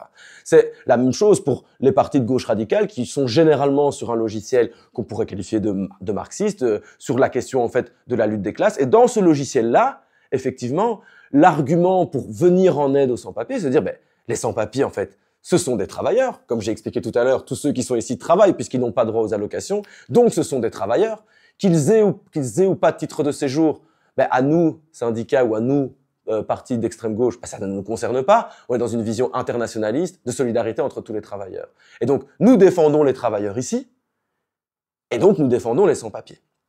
Alors ça, c'est dans le discours. Il y a aussi une forme d'intérêt aussi, notamment pour les syndicats, à revendiquer la régularisation des travailleurs sans papier présents sur le territoire, c'est qu'ils participent a une forme de pression sur les salaires nationaux. Ben forcément, s'il y a une forme d'armée de réserve de travailleurs corvéables et dont le salaire peut être baissé selon les volontés du patronat, ben forcément, ça fait pression sur les travailleurs légaux. Et donc, l'idée de faire un réajustement par le haut en fournissant, permettant à tout le monde de pouvoir prétendre à des salaires équivalents aux normes salariales en vigueur, ben, ça permettrait en fait de poursuivre la protection de l'ensemble des travailleurs. Donc voilà, il y a à la fois une logique morale, tu vois, le logiciel marxiste ou classiste invite à la solidarité entre les prolétaires. Et il y a aussi quand même, il faut aussi le dire, une forme d'intérêt quand même utilitariste en disant si on laisse partir, enfin si on ne s'occupe pas des cas des travailleurs sans papier, en fait, leurs cas vont faire pression sur le cas des travailleurs nationaux. Alors, le problème, c'est que l'agencement de tous ces narratifs du côté des soutiens n'entre pas toujours en résonance avec l'agencement des différents collectifs de personnes sans papier. Hein, chaque collectif de sans papier a aussi son propre cadrage, et puis chaque individu a aussi les raisons pour lesquelles il veut faire valoir son droit à la régularisation, que ce soit son travail, que ce soit son mérite, que ce soit sa vulnérabilité, etc., etc. Et donc, tu vois, et donc ça peut produire parfois des mécanismes de dissonance en fait, de part et d'autre de cette frontière, à l'intérieur du mouvement de lutte entre acteurs sans papier et acteurs du soutien. Ça peut produire des mécanismes de dissonance. Bah, typiquement, le syndicat dit nous venons vous soutenir parce que nous sommes pour la régularisation des travailleurs sans papier, et à l'inverse, des membres de collectifs disent ok, on est d'accord de revendiquer la régularisation des travailleurs sans papier, mais certains d'entre nous ne sommes pas travailleurs, ou certains d'entre nous ne veulent pas être reconnus dans cette catégorie-là et voudraient une catégorie plus universelle, on voudrait la régularisation de tout le monde. Alors le syndicat dit ah mais c'est plus difficile à faire valoir dans mon logiciel, en fait. Moi, je dois rester sur ce logiciel de travail. Donc, on est vraiment dans des logiciels tactiques, stratégiques, qui parfois produisent de la dissonance et donc, oui, des formes de tension que je qualifie dans mon bouquin de tension micropolitique, c'est-à-dire pas forcément perceptibles à l'échelle macromédiatique, et d'ailleurs, dont il est parfois bon de taire pour des raisons stratégiques de négociation avec l'État. On reste quand même dans un espace du mouvement social relativement unitaire et complémentaire de ce point de vue-là, mais qui, à l'échelle micropolitique, produit une série de dissonances et de frustrations qui se traduisent aussi par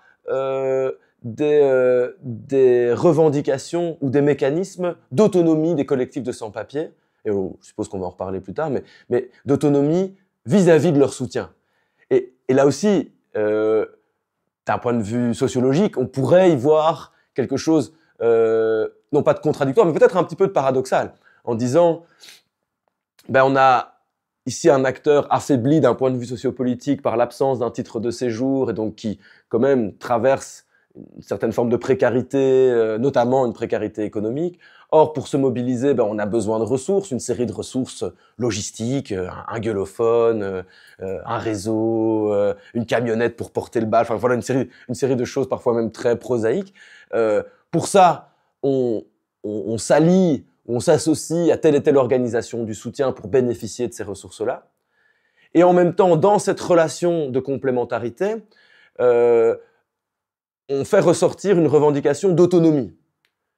Et d'autonomie de l'acteur qui on a demandé néanmoins un soutien. Donc on voit que l'autonomie qui aujourd'hui, on va en parler maintenant, mais le cadrage central en fait des luttes de sans-papiers actuelles, depuis le début des années 2000, depuis un collectif qui s'appelle l'Union de défense des sans-papiers, l'UDEP, qui a vraiment instauré dans le microcosme militant belgo-belge l'enjeu de l'autonomie au centre du cadrage des luttes de sans-papiers. Mais ce qui est intéressant, c'est qu'on est toujours dans un rapport d'autonomie qui n'est pas un rapport autarcique, qui est un rapport d'autonomie qui tend à articuler en fait les prises de parole et les actions des sans-papiers avec celles de leur soutien. Alors, je parlais de ça parce que je pense que dans les gens qui nous suivent, cette lecture classiste, elle est forte. Et dans la gauche, de manière générale, elle est assez forte. Au-delà des soutiens sans papier qui s'investissent plus spécifiquement sur cette question-là. Et je pense que c'est utile de dire qu'elle n'est pas totale, parce que parfois certains la voient comme étant la seule lecture possible Et là, on voit qu'il peut y avoir des tensions quand on applique cette lecture-là sur ce phénomène, parce qu'elle ne cadre pas tout. Comme tu disais, il y a des sans-papiers qui n'ont pas de travail, et donc quoi? Est-ce qu'eux, on ne les régularise pas? Euh, euh, et, euh, et puis par ailleurs, la logique économique n'explique pas tout. Comme tu disais, en fait, ça me paraît, j'y avais pas pensé, mais ça me paraît un argument très fort. Si c'était juste une logique économique, on régulariserait tout le monde et en fait, ça coûterait moins cher. Et donc, tu as la logique xénophobe qui en fait maintient ce dispositif d'exclusion. Donc, on est il y a une force raciste qui maintient ce truc-là et qui explique aussi ce qui se passe. Donc, ça me semble utile à dire parce que et ça me semble résonner avec des discussions très actuelles sur l'articulation des combats anticapitalistes et on va dire décoloniaux où les mêmes questions se posent en fait et aussi la question de l'autonomie. Mais pour compléter, parce que je voudrais pas qu'on m'ait mal compris, il est certain que ce logiciel classiste dont nous parlions entre effectivement en résonance avec une série de collectifs de sans-papiers ou d'individus sans-papiers qui qui se reconnaissent dans ce logiciel classique et qui trouvent qu'il serait juste que les régularisations soient conditionnées par cet enjeu du travail. Donc je suis pas en train de distribuer les bons et les mauvais points là-dessus. Et donc, il y a des moments dans cet espace de complémentarité entre sans-papiers et soutien où cet enjeu du travail ne produit pas forcément les dissonances ou les tensions dont je parlais. Voilà, il fallait préciser cela. Et alors, sur quoi tu m'interpellais encore? Mais je disais que cette question de l'autonomie, enfin, il y avait un écho avec les débats actuels. Ah oui, pardon, voilà, c'est ça, j'ai retrouvé. Ça va? Et donc, ce qu'il faut aussi, c'est quand même considérer que les narratifs qu'on produit en mobilisation, ce qu'on appellerait les cadrages ou les grammaires de ces acteurs de la contestation, sont aussi tour à tour des cadrages stratégiques et tactiques, donc ne renvoient pas forcément à un idéal poursuivi par l'acteur ou l'organisation à laquelle, mais qui a l'impression que c'est ce qu'on appellerait une opportunité discursive à faire valoir, en disant si j'appuie sur cet argument-là, dans le contexte actuel, ça pourrait produire des conditions meilleures pour obtenir un titre de séjour. Donc, il faut vraiment considérer quand même l'ensemble de ces acteurs et de part et d'autre de la frontière, à l'intérieur du mouvement social, donc de part et d'autre de la frontière avec et sans papier, comme des acteurs tactiques, comme des acteurs qui produisent aussi des discours qui ne reflètent pas forcément l'horizon idéal. C'est la même chose partout d'ailleurs, évidemment. Mais bon, le mouvement social des sans-papiers est aussi très divisé, pourrait-on dire, en interne sur ces enjeux de cadrage. Et donc, ça participe quand même à parfois des discussions un petit peu houleuses entre telle ou telle organisation ou tel type d'acteurs. Et puis, il est bon aussi de comprendre que une réappropriation de certains cadrages dans une visée tactique qui n'exclut pas forcément une appartenance ou une mobilisation d'un autre type de cadrage dans un autre contexte ou vis-à-vis d'un autre acteur ou dans une autre configuration, quoi. Et il faut penser vraiment ça autant comme un panel d'acteurs du soutien qui dialoguent, qui collaborent, qui entrent en alliance avec un panel d'acteurs de sans-papiers plus ou moins structurés en collectif, associations, etc. Et chaque acteur développe chacun de son côté, si tu veux, un panel de grammaire ou de discours que j'essaye de systématiser ou de typologiser dans mon bouquin, mais qui en fait, sur le terrain, s'agence davantage qu'elle ne s'exclut. D'accord? Et donc, en revanche, ce cadrage de l'autonomie structure bel et bien les relations entre sans-papiers et soutien. Chaque acteur militant sans papier ne place peut-être pas l'enjeu de l'autonomie au même endroit dans son curseur idéologique ou organisationnel militant, mais les derniers collectifs en date, en tout cas, inscrivaient cette question de l'autonomie en grand dans leur charte et se revendiquaient d'une organisation de sans-papiers par les sans-papiers ayant la maîtrise de leur agenda militant, des cadres discursifs qu'ils voulaient mettre en avant, des revendications qu'ils voulaient porter, mais aussi du rythme à imposer à la régularisation. Et là, produit aussi quand même une forme de confrontation avec des agendas des autres organisations qui aussi, mine de rien, leur propre agenda militant et leur propre logique de fonctionnement. Pour résumer, est-ce que j'ai bien compris si je dis que l'autonomie revendiquée par les sans-papiers, c'est le fait que, c'est le principe selon lequel ce sont les mieux à même de porter leur propre lutte qui les concerne. C'est-à-dire ce sont les premiers concernés par cette question-là et qui ne veulent pas que d'autres parlent à leur place. Donc, moi, c'est la lecture que j'en fais, en tout cas. Alors, pour toute cette partie-là, il faudrait que tu refasses une interview avec des porte-paroles de collectifs sans-papiers qui seront bien mieux à même que moi de faire valoir ce qu'ils entendent par là. Dans les analyses que moi j'ai fait, donc à travers ce travail d'enquête que j'ai fait pendant 6 ans auprès de la coordination des sans-papiers, il m'est apparu que cette notion d'autonomie qui, je le dis maintenant, est centrale dans les luttes de sans-papiers, elle est également centrale dans d'autres types de luttes. Les luttes de l'immigration, de manière générale, se revendiquent du cadre de l'autonomie depuis plusieurs dizaines d'années. Certains mouvements syndicaux également, les luttes féministes, les luttes antiracistes. Donc, c'est pas propre au mouvement des sans-papiers. La particularité peut-être dans le mouvement des sans-papiers, c'est que néanmoins, entre les deux acteurs qui composent, les deux types d'acteurs qui composent ces mouvements-là, elles n'ont pas le même statut social. D'un point de vue de l'État, elles n'ont pas le même statut. Et donc, ça induit quand même une forme de relation de pouvoir, même sans que ce soit volontaire de la part des organisations sociales. Mais les soutiens ont des papiers, ne risquent pas de se faire expulser, ne sont pas forcément pris dans une urgence de mobilisation ou de résultats, puisque ce n'est pas leur vie qui est en jeu. Ben, voilà, tout ça apparaît un petit peu en décalé et aussi produit peut-être un différentiel de légitimité dans l'entrée en matière dans la lutte des sans-papiers. Et oui, donc ça, c'est une des particularités, par exemple, de cette lutte hybride, c'est que les deux acteurs n'ont pas le même statut et que cette revendication d'autonomie tente d'inverser quelque part le rapport de force qui serait constitué entre sans-papiers et soutien. Je m'explique. On a affaire à généralement un groupe de sans-papiers qui est caractérisé par sa faiblesse sociopolitique. Entendez-moi bien, je ne dis pas qu'il est essentiellement faible parce qu'il est sans-papiers. Je dis qu'il est existentiellement affaibli par la politique migratoire de l'absence d'un titre de séjour qui renvoie à une réalité marquée du sceau de la précarité, pour le dire rapidement, et de la criminalisation et tout ce qui s'ensuit. Donc on a affaire à un acteur qui cherche d'une certaine manière le soutien d'un acteur qui, dans ce microcosme-là, est l'acteur fort. C'est l'acteur qui a les ressources, qui va injecter dans le mouvement social pour faire gagner ce mouvement social, en tout cas pour le faire monter en puissance. D'accord ? Et donc, on pourrait dire, dans cette relation-là, l'acteur faible est en position de faiblesse par définition par rapport à l'acteur qui vient le soutenir. C'est même, pour certains acteurs du soutien, une des raisons pour lesquelles il faut les soutenir. C'est parce qu'ils sont affaiblis sociopolitiquement que nous venons les soutenir. À l'inverse, on pourrait dire, c'est une interprétation un peu méta, mais le terme même de soutien engage un décalage de légitimité. C'est un acteur B qui soutient un acteur A.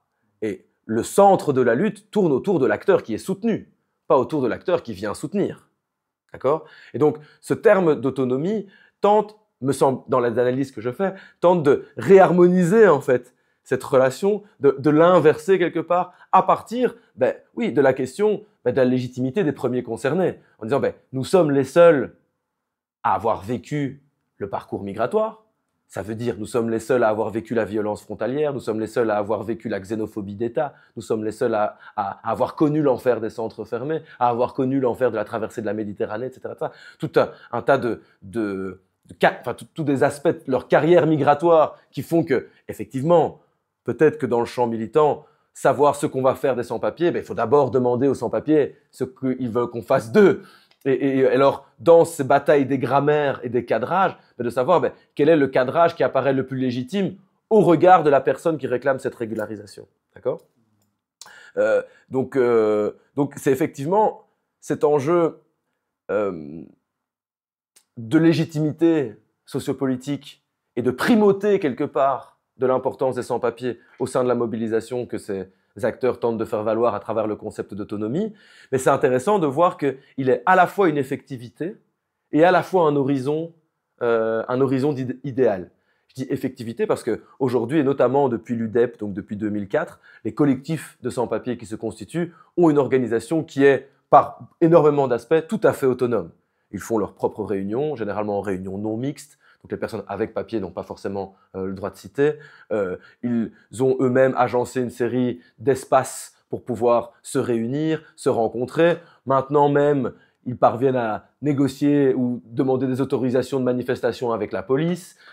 Ils ont leur propre cahier de revendications. Enfin, tout ça fonctionne depuis une autonomie organisationnelle et politique de ces collectifs-là. C'est à la fois un horizon parce que, comme je te le disais, cette relation et cette nécessité quelque part d'obtenir les ressources des soutiens, tord le cou empiriquement, si tu veux, à cette notion d'autonomie. À chaque fois, finalement, que vous allez chercher vers des soutiens de l'aide, en fait, vous trahissez cet idéal d'autonomie. Et on voit que dans la relation que nous, les sans-papiers avec leur autonomie, il y a cet enjeu de la légitimité. Donc, tu as raison de dire que dans la vision que j'en ai... Moi, j'ai analysé ça à partir d'un collectif particulier qui est celui de la coordination des sans-papiers. Donc, je voudrais préciser que cette lecture-là ne vaut que pour l'analyse que je fais de la coordination des sans-papiers. Et peut-être que d'autres collectifs ne seront pas d'accord avec cette lecture-là. Et j'accepte d'ailleurs de parler avec ces personnes-là parce que c'est un sujet quand même qui est intéressant, mais c'est un sujet qui continue d'alimenter et d'animer la lutte sociale. Et donc, il faut continuer à travailler cette notion d'autonomie. Que l'on soit sans papier ou que l'on soit soutien d'ailleurs. Mais donc, moi, ce qui m'a toujours fasciné, par exemple, c'est que cette autonomie était dirigée vers les acteurs qui sont potentiellement le plus proches des collectifs de sans-papiers sur la scène politique, à savoir leur soutien. On aurait pu... autonomie, ça peut être autonomie vis-à-vis du capitalisme, autonomie vis-à-vis de l'État. Hein. On ne réclame pas de papier, on revendique de rester sans papier. Enfin, on aurait pu imaginer que cette autonomie s'applique à d'autres types d'acteurs ou à d'autres types d'agencements que celle des soutiens. Donc, pour moi, c'est la première chose. Deuxième chose, c'est que même dans les collectifs les plus fervents, cet enjeu de l'autonomie, et je l'ai étudié à partir de la coordination, cette autonomie n'est jamais pensée comme autarcique. Ce n'est jamais une autonomie de rejet, c'est toujours une autonomie d'articulation. Et ça, c'est quand même une belle claque dans la figure pour nous, soutiens, blancs, belges, qui n'avons jamais vécu ces trucs-là, mais que nous sommes toujours portés solidaires de ces luttes-là, de dire, on est dans un éclaircissement des relations que nous avons, des relations d'alliance que nous avons avec nos camarades sans papier, mais on n'est pas dans un discours de rejet. On est dans un discours qui veut remettre, passez-moi l'expression, l'église au milieu du village, qui veut jouer carte sur table et qui veut donner de l'importance à la légitimité de ceux qui vivent vraiment la situation. D'accord ? À partir de cette lecture-là, on peut en faire une relation très apaisée, en fait, la relation d'autonomie. Dès lors que si on s'entend sur le fait que les acteurs les plus légitimes de ce mouvement-là sont les premiers impactés par la politique migratoire et par la politique de régularisation, si un jour elle arrive, on peut donner crédit à ces acteurs-là pour donner à minima le tempo de la mobilisation. Quel type de répertoire d'action? Quand est-ce qu'on se mobilise? Avec qui? Qu'est-ce qu'on dit? Qui parle aux médias? Qui apparaît? Qui est rendu visible? Qui est-ce qu'on tente, pas de mettre de côté, mais de laisser en second plan, d'accord? Et donc tout ça sont des enjeux qui touchent aussi à l'éthique militante. Quelle place est-ce que, en tant que militant avec papier, quelle place je prends? Quelle place est-ce que j'accepte que l'on me donne dans le mouvement, et à quel moment, en fait, je ne débarque pas avec mes gros sabots, par exemple, et imposer mon propre cadrage qui va parfois à rebours, comme je le disais, du cadrage des premiers impactés. Donc on pourrait dire, tu vois, en synthétisant, que l'espace du mouvement social en faveur du droit des sans-papiers, il bascule en permanence entre complémentarité entre ces deux types d'acteurs et conflit, et que le point nodal de ce rapport complémentarité-conflit, c'est la question de l'autonomie. Et la manière dont elle est perçue ou appréhendée par les différents acteurs. Alors, tu parles de conflictualité, mais là c'est intéressant, tu reparles de complémentarité. Ça me semble quand même important à dire qu'il y a quand même une convergence et il y a un projet qui est quand même commun et qu'en effet, d'un point de vue stratégique, il faut résoudre ces questions-là, mais que le vrai conflit, il se fait très certainement avec... le conflit, on va dire, principal, c'est avec la politique migratoire, la politique d'État, la politique de droite, celle menée par le gouvernement actuel et puis le gouvernement précédent qui était pas mal aussi. Voilà, je te propose qu'on embraye là-dessus. Ouais, écoute, t'as raison. Un des axes de mes travaux, il est vrai, sont les enjeux micropolitiques. J'ai fait des travaux sur les conflits à l'intérieur des groupes de soutien. J'ai fait des travaux sur les conflits à l'intérieur des groupes de sans-papiers sur des enjeux de catégorie. Et ma recherche de thèse, c'était vraiment les enjeux de conflits micropolitiques entre de part et d'autre de ces deux types de catégories d'acteurs, sans-papiers et soutien.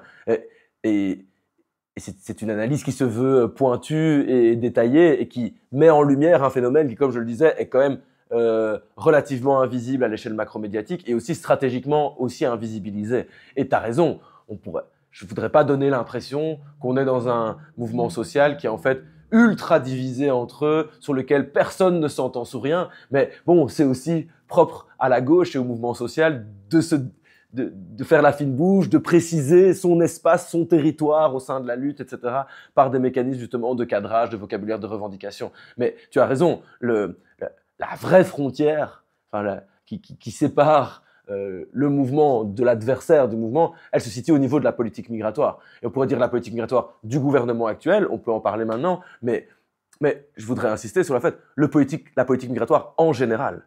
Genre, la politique migratoire, par définition, donc c'est une politique de gestion des frontières et des flux migratoires dans et hors de son territoire, la politique migratoire ne peut être qu'une politique migratoire restrictive.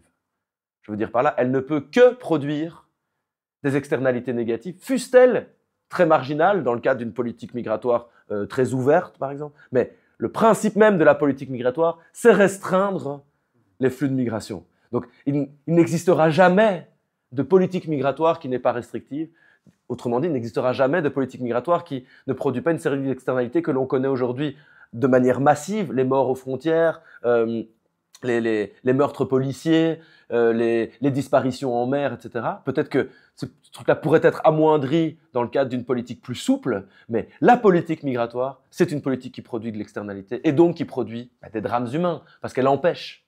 Donc ça, c'est important. Et peu importe par qui elle est menée. Il faut attaquer frontalement la politique migratoire de droite, mais la politique migratoire de gauche a aussi été une politique migratoire qui produisait ou produit des externalités négatives, qui n'a en fait jamais résout ce que certains appellent le problème migratoire ou le problème des sans-papiers. C'est déjà problématique de cadrer le phénomène migratoire à travers le terme de problème, mais ça en dit long en fait sur la manière dont les politiques migratoires s'installent et tentent d'opérer quelque chose dans le champ de la politique publique. C'est vrai que rien que le terme problème migratoire, voilà, ça veut tout dire, quoi. Oui, et puis tu l'as rappelé tout à l'heure toi-même, le phénomène migratoire est quand même, dans ces tendances lourdes, alimenté par des logiques millénaires, naturelles, tu vois, et que l'expérience de la politique migratoire restrictive, si on prend juste ces 50 dernières années, a démontré que à chaque fois qu'on a construit un dispositif d'empêchement migratoire, il a été construit une route alternative qui permettait de franchir ce dispositif. Certes, au prix de plus grands dangers, de plus de morts les frontières, mais on a quand même toujours fini par escalader le mur qu'on avait construit, contourner la barrière, etc.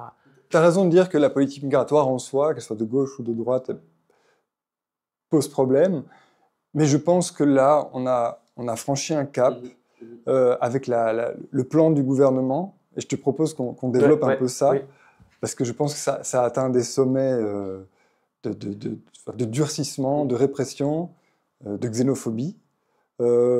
Comment tu qualifierais? Peut-être expliquer un peu c'est quoi les plans et comment tu qualifierais ça?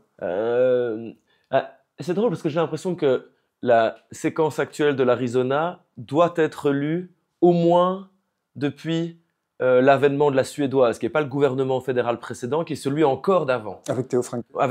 Déjà avec Theo Franken, déjà avec Yann Yambon qui se retrouve aujourd'hui dans le gouvernement fédéral également.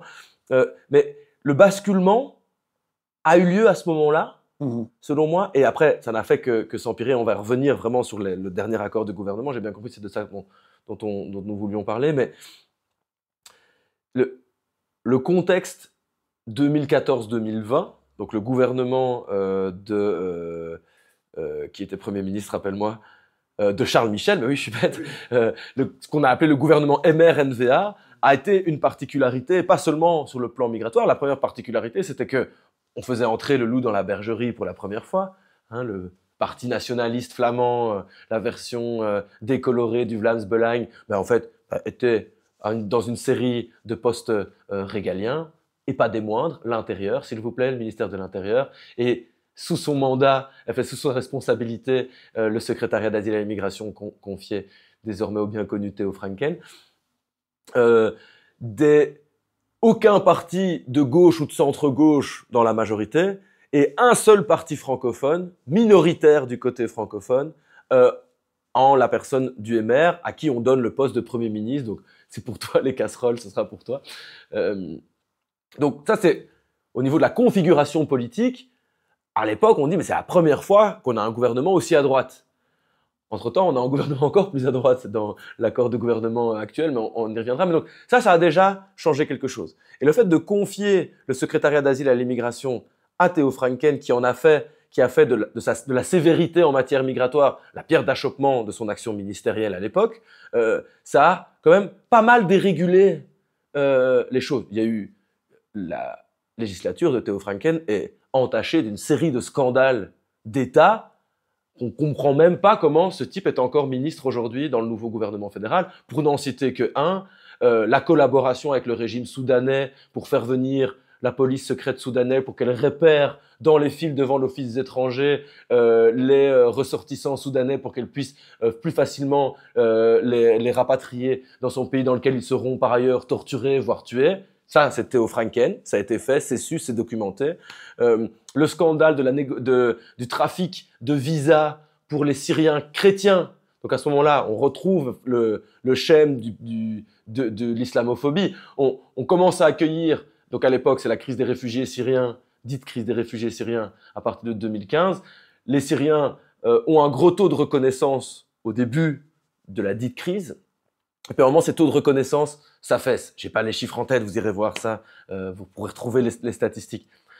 Et au moment où elles s'affaissent, on découvre, plusieurs années plus tard en fait, qu'un député de la NVA a négocié avec le secrétaire d'État à l'asile et à l'immigration, Theo Franken, la venue de tel et tel contingent de Syriens pour la raison qu'ils sont chrétiens. Donc, indépendamment des critères de la Convention de Genève dont je parlais tout à l'heure, qui sont des critères universaux, etc., là, c'est vraiment une espèce de copinage. Et, de nouveau, je suis pour accueillir les familles de Syriens chrétiens. C'est pas du tout, évidemment, là-dessus que j'appuie, mais tout ça se passe dans une espèce de négociation mafieuse de dessous de table entre protagonistes flamingants d'extrême droite de la NVA, et ça passe, c'est documenté, mais monsieur est de nouveau ministre dans le nouveau gouvernement. Donc, c'est quand même un changement paradigmatique au niveau politique, quoi, indépendamment de la politique migratoire. 2014-2020, c'est aussi la période ou le contexte de la dite crise des réfugiés ou des crises de l'accueil syrien qui va produire une concurrence médiatique et politique avec les enjeux des sans-papiers, ça c'est quand même important, mais aussi une concurrence militante. Donc c'est un contexte où naît une nouvelle scène militante qui apporte quand même, il faut le dire, un sentiment de fraîcheur sur cette scène militante qui vit depuis une dizaine d'années très très peu de victoires politiques. Et là on découvre des nouvelles personnes, des jeunes, des gens qui viennent de l'extérieur de Bruxelles, pas forcément impliqués dans les réseaux militants et qui viennent prêter main forte à tout un réseau solidaire autour de ces primo-arrivants syriens principalement, mais après les nationalités vont se diversifier, et qui s'organisent, comme vous le savez, à travers les réseaux sociaux pour organiser des réseaux d'entraide, d'hébergement, etc., qui viennent apporter quand même une sensation de fraîcheur sur cette scène militante.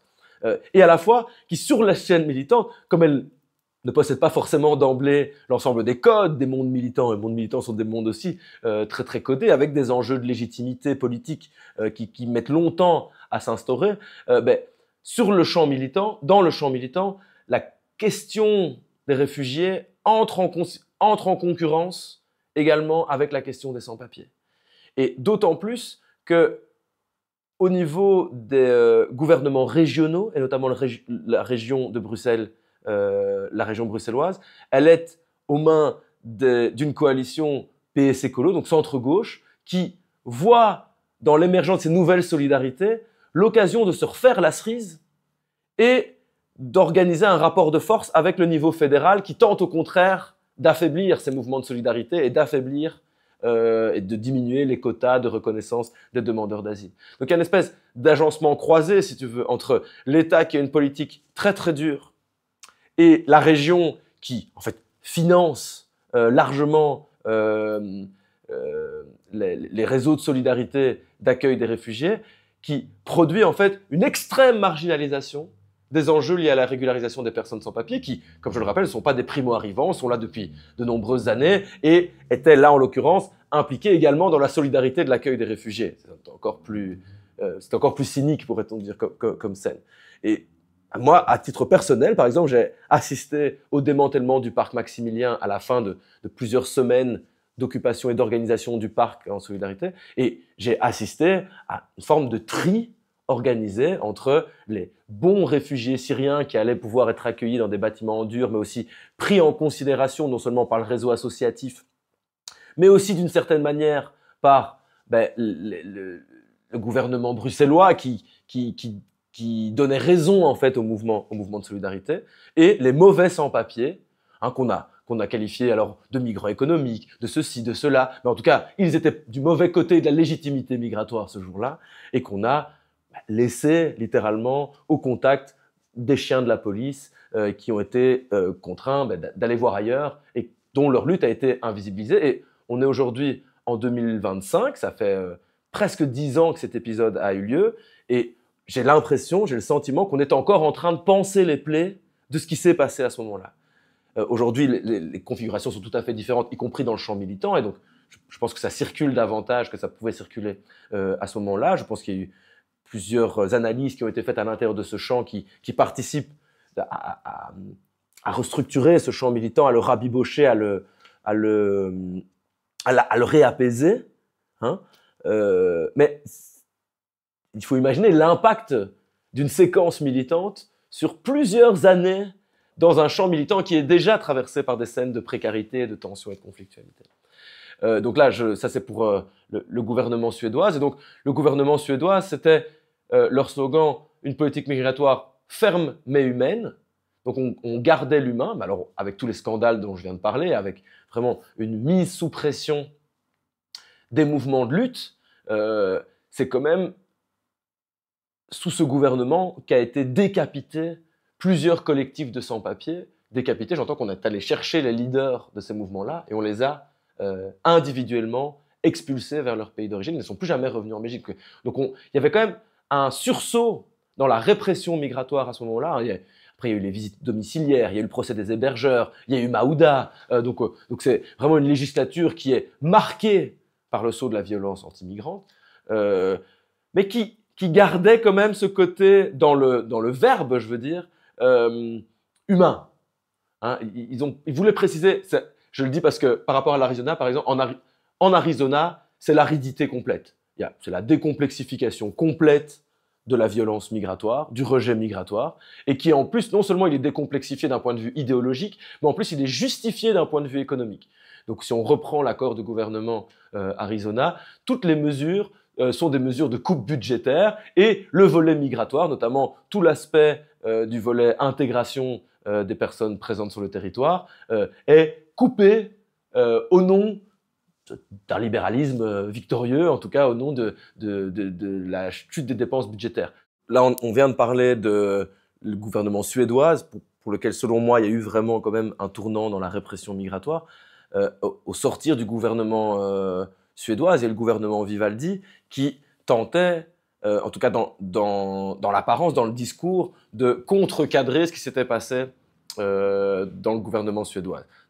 Un des premiers trophées du gouvernement Vivaldi était de dire on a mis la NVA dans l'opposition et on a réintégré les partis de gauche, de centre-gauche, supposés être plus favorables à l'enjeu migratoire. Et donc, la question migratoire a été aussi un marqueur ou quelque chose que le gouvernement Vivaldi a voulu montrer, en tout cas ses franges les plus progressistes, a voulu démontrer qu'on allait changer de paradigme. Et le premier trophée qui est sorti du gouvernement de la Vivaldi, c'était l'enjeu de l'enfermement des mineurs en centre fermé. On n'enferme pas un enfant, point. Alors, effectivement, je trouve que c'est très très important qu'on n'enferme pas un enfant. Je trouve que c'est important de ne pas enfermer qui que ce soit, mais ça pouvait apparaître un petit peu faible comme seul trophée à emporter dans un accord de gouvernement après les 5 ans que nous venions de vivre lors de la suédoise et au cours duquel l'ensemble des partis d'opposition qui se retrouvaient en majorité en région avaient quand même alimenté la batterie militante en faveur du droit des étrangers, du droit des immigrés en général. Et donc, ça n'a pas été le seul trophée présenté comme tel, mais c'est, admettons-le, un petit peu faible, hein, y compris en tant qu'électeur de gauche. On a le droit de réclamer davantage d'un gouvernement. Par exemple, ce que les partenaires de majorité, ceux qui étaient favorables ou qui ont dit qu'ils étaient favorables, parce que je n'étais pas à la table des négociations, ne sont pas parvenus à imposer, c'est la question de la régularisation. Et la question de la régularisation, la dernière campagne de régularisation qui a eu lieu, elle a eu lieu en 2009, donc il y a plus de 15 ans. Et donc, il faut imaginer que du coup, puisque chaque campagne de régularisation, c'est un retour à zéro des compteurs de l'immigration clandestine, ben depuis 15 ans, en fait, il y a un contentieux de sans-papiers qu'il serait en fait juste, peut-être certains diraient bon, de régulariser une fois davantage. Et c'était la promesse d'une série des acteurs qui sont entrés en majorité dans le gouvernement de la Vivaldi et qui, dès le moment de l'accord, ont annoncé qu'ils n'avaient pas obtenu la campagne de la régularisation, en tout cas qu'ils n'avaient pas acté cet enjeu de la campagne de régularisation. Or, ça a produit quelque chose dont on ne comprend que doucement les conséquences, qui est un gouvernement avec, en majorité, l'ensemble des partis de gauche, de centre-gauche. Évidemment, les PTB, PVDA n'étaient pas en majorité. Donc un gouvernement qui, dans sa composition en tout cas, est le plus progressiste qu'on peut attendre. Évidemment, si PTB, PVDA se rajoutaient, on aurait un panel plus progressiste, mais dans l'organigramme actuel, ce gouvernement-là n'a pas produit de campagne de régularisation. C'est un message lancé au mouvement de soutien et au mouvement de sans-papiers. C'est aussi un message lancé ou un service rendu à l'ensemble des autres coalitions de droite que l'on va connaître à partir de maintenant ou que l'on connaît déjà à travers l'Arizona, qui veut dire mais même la gauche n'a pas procédé à la campagne de régularisation.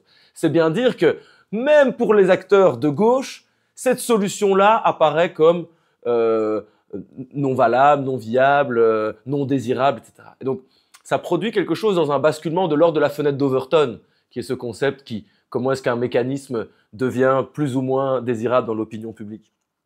Eh ben, on pourrait dire que le fait que une partie de la gauche ait quelque part trahi ses engagements de campagne sur les enjeux de régularisation, eux diront, et je pense que c'est vrai aussi, qu'ils ne sont pas parvenus dans les négociations, ils ont dû lâcher, c'est toujours ça, la politique du compromis en Belgique, mais néanmoins, nous n'avons pas obtenu cette campagne de régularisation. Le fait que ça a été acté à l'intérieur d'un gouvernement de gauche produira, je pense, comme conséquence que on va se réappuyer sur cette logique-là. Vous savez, très souvent, on entend les discours de Marine Le Pen qui reprend les discours de Georges Marchais ou de tel leader syndicaliste défavorable à l'immigration dans les années 60 ou 70. Et elle lit le discours, elle dit « Vous savez de qui c'est de tel ou tel leader. » Vous n'avez jamais vu ces séquences donc c'est l'idée qu'à un moment, la droite implémente également les non-décisions de la gauche et les justifie et leur donne encore plus de poids pour justifier leur inaction en matière de régularisation. Et donc, je pense qu'on n'a pas encore tout à fait bien analysé ce qui s'est passé durant la législature Vivaldi, mais en matière migratoire, et je vais parler que de tendances lourdes, je ne suis pas statisticien, il faudra aller revoir les chiffres, mais dans les tendances lourdes, la Vivaldi n'a pas été meilleure que la suédoise qui la précédait, mais qui était marquée du sceau de l'infamie par toute une partie de la gauche, à juste titre selon moi. Elle n'a pas été meilleure en termes de chiffres, elle n'a pas régularisé plus de personnes, elle n'a pas expulsé moins de personnes, elle a, il faut le rappeler, en fin de législature, validé l'accord sur Frontex, qui est quand même aussi un changement paradigmatique. On parle beaucoup de changement paradigmatique ici dans cette interview, et on a complètement oublié de parler de l'Europe et de l'européanisation des politiques migratoires. Ça a produit aussi une accélération dans le durcissement, on ne va pas en parler maintenant.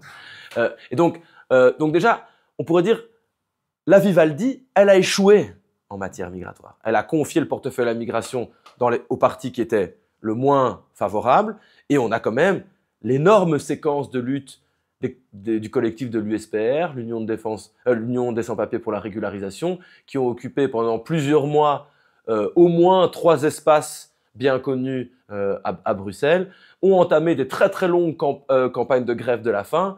On se souvient des débats. Peut-être on peut... parce que je pense qu'on va manquer de temps. Ouais. Donc, c'était juste pour dire, cette législature, elle a été alimentée par des mouvements de lutte qui, malgré tout, n'ont pas réussi à faire plier le gouvernement. Ce qui a, donc, si je comprends bien, laissé la voie libre à la droite d'aller encore plus vers une politique répressive. Tout à fait. Et donc maintenant, on a la conséquence du truc. Le troisième volet, c'est le gouvernement Arizona, qui a bien compris qu'il pouvait être complètement décomplexé sur les enjeux migratoires, puisque même la gauche n'avait pas fait le taf lorsqu'elle était au pouvoir. Et que finalement, il faut reconnaître que c'est cette droite-là, c'est cette ligne réactionnaire qui a gagné dans une série de partis de droite, je pense notamment au MR, où c'est la ligne Boucher qui l'a emporté dans les urnes, à savoir une ligne ferme et vraiment tout à fait réactionnaire, flirtant avec l'extrême droite, notamment sur les enjeux migratoires.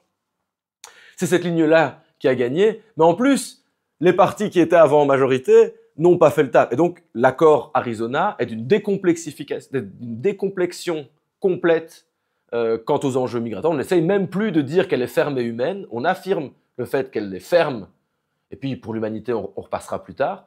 Mais en plus, c'est doublé par la logique néolibérale, il faut couper dans le budget, et donc notamment le budget lié à l'intégration, aux centres d'accueil, les centres ouverts, etc. Tout ça, on coupe. On n'a pas besoin de dire que c'est inhumain, on a juste besoin de dire que c'est pour des raisons économiques et budgétaires. Mais à cela se double la logique xénophobe dont nous parlions tout à l'heure, elle est toujours en articulation, qui est que, par contre, on continue de construire des centres fermés, on augmente les budgets pour l'enfermement, les expulsions, en fait, tout le matériel répressif est revalorisé d'un point de vue budgétaire ou reste en statu quo par rapport à la législature précédente. Et tous les dispositifs, dans ces tendances lourdes, parce que je ne voudrais pas que dans les commentaires quelqu'un retrouve tel aspect mais dans ces tendances lourdes, tous les aspects visant à un meilleur accueil, à une meilleure intégration des personnes qui arrivent sur le territoire, tout ça, on taille dedans et c'est justifié pour des raisons économiques et puis de toute façon, idéologiquement, qui va dire le contraire? Pour moi, il est là le switch de l'Arizona, mais on ne le comprend que si on repart au moins 10 ans en arrière pour comprendre vraiment cette évolution-là. Est-ce qu'on peut citer quelques exemples marquants dans cet accord? Par exemple, je notais la fouille des téléphones des demandeurs d'asile. Alors, la régularisation, elle est rendue impossible. C'est un objectif, pas de régularisation. Donc, c'est un objectif. Pas de régularisation collective, ça c'était déjà le cas précédemment. La régularisation individuelle est devenue une situation tout à fait exceptionnelle. Par exemple, on augmente le prix des procédures de régularisation. Donc c'est extrêmement mesquin parce que l'augmentation dans le budget de l'État est extrêmement... Enfin, la marge d'augmentation, c'est très faible. Ça ne rapporte rien à l'État. Ce sont des politiques dissuasives qui découragent les gens de déposer un dossier de demande de régularisation individuelle. Et donc, on voit qu'on multiplie en fait... On passe de 150 à 1000 euros, c'est ça, je crois? Alors oui, ça, j'ai plus l'accord en tête, mais je fais confiance en tes chiffres. Je crois. Et tout ça est aussi consultable. Je veux dire, il y a pas... ce n'est pas caché, quoi. Voilà, les mécanismes d'intégration sont rendus plus compliqués, notamment avec un test d'intégration. Et dans ces tests d'intégration interviennent notamment des questions sur le féminisme, ou l'égalité homme-femme. Enfin, il faut être certain que les candidats à l'immigration aient bien compris que la question d'égalité homme-femme est importante, sous-entendant non seulement qu'ils viennent d'une culture complètement arriérée, qui n'aurait aucun lien avec les enjeux de l'égalité politique, mais qui suppose également que dans notre société d'accueil, ce principe-là est appliqué jusque dans les moindres détails, y compris dans l'égalité salariale, par exemple, dans la composition du gouvernement, par exemple, etc. C'est ça, j'ai en effet lu, dans l'accord de gouvernement, il est marqué « nos valeurs occidentales », qui construit finalement une forme de supériorité de l'Occident. Enfin, on revient à partir de la décomplexion. Une forme de suprémacisme avoué, quoi. Ouais. Alors vas-y, j'ai d'autres exemples en tête, mais je vois que tu les as... Enfin, j'ai plus d'exemples en tête, mais il y en a plein d'autres, j'ai vu que tu les avais notés, c'est quand même pas mal. Oui, il y a plein de termes.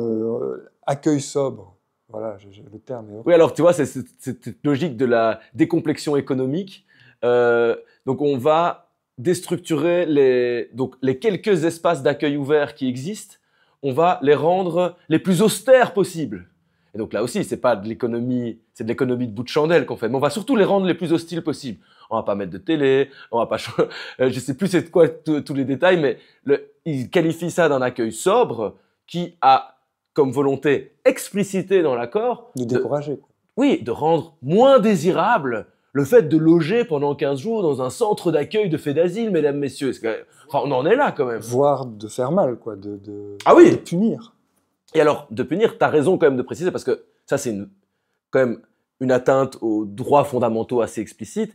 Le matériel électronique des personnes migrantes est systématiquement espionné dans le cadre d'une procédure de demande, y compris de demande d'asile. Complètement. Mais donc, on voit que ce saut de la suspicion dont je pointais les débuts à la fin des années 80 en début d'interview, on est arrivé au point paroxysmique, en fait, où en fait, on ne croit plus personne. Donc, c'était les dispositifs d'interview à l'Office d'étrangers pour obtenir l'asile, c'était déjà des dispositifs d'interview gestapistes, quoi. Mais aujourd'hui, on a légalisé le fait de pouvoir intervenir dans les objets électroniques des migrants, de les analyser et de rechercher non pas les preuves du bien fondé de leur demande, mais au contraire, l'ensemble des éléments qui tendraient à faire croire qu'on a affaire ici à un fraudeur, à quelqu'un qu'il serait bon de ne pas reconnaître, voire de renvoyer dans son pays. Sur l'Arizona, j'ai pas beaucoup d'autres choses à dire. Non, mais je pense que voilà, on arrive au bout d'une histoire qui malheureusement, c'est pas une fin heureuse. Non. Voilà, on peut espérer que la mobilisation va continuer et qu'elle sera victorieuse à un moment. Tu dis à un moment que c'est la seule option pour les sans-papiers, puisqu'il n'y a aucun autre moyen pour eux d'obtenir une citoyenneté, en fait. Donc voilà, je crois que c'est ce qu'on peut souhaiter. En tout cas, je te remercie, Yuri, pour cet entretien. C'est moi qui vous remercie. Merci beaucoup de l'invitation et merci de la bonne discussion. Merci encore à toi.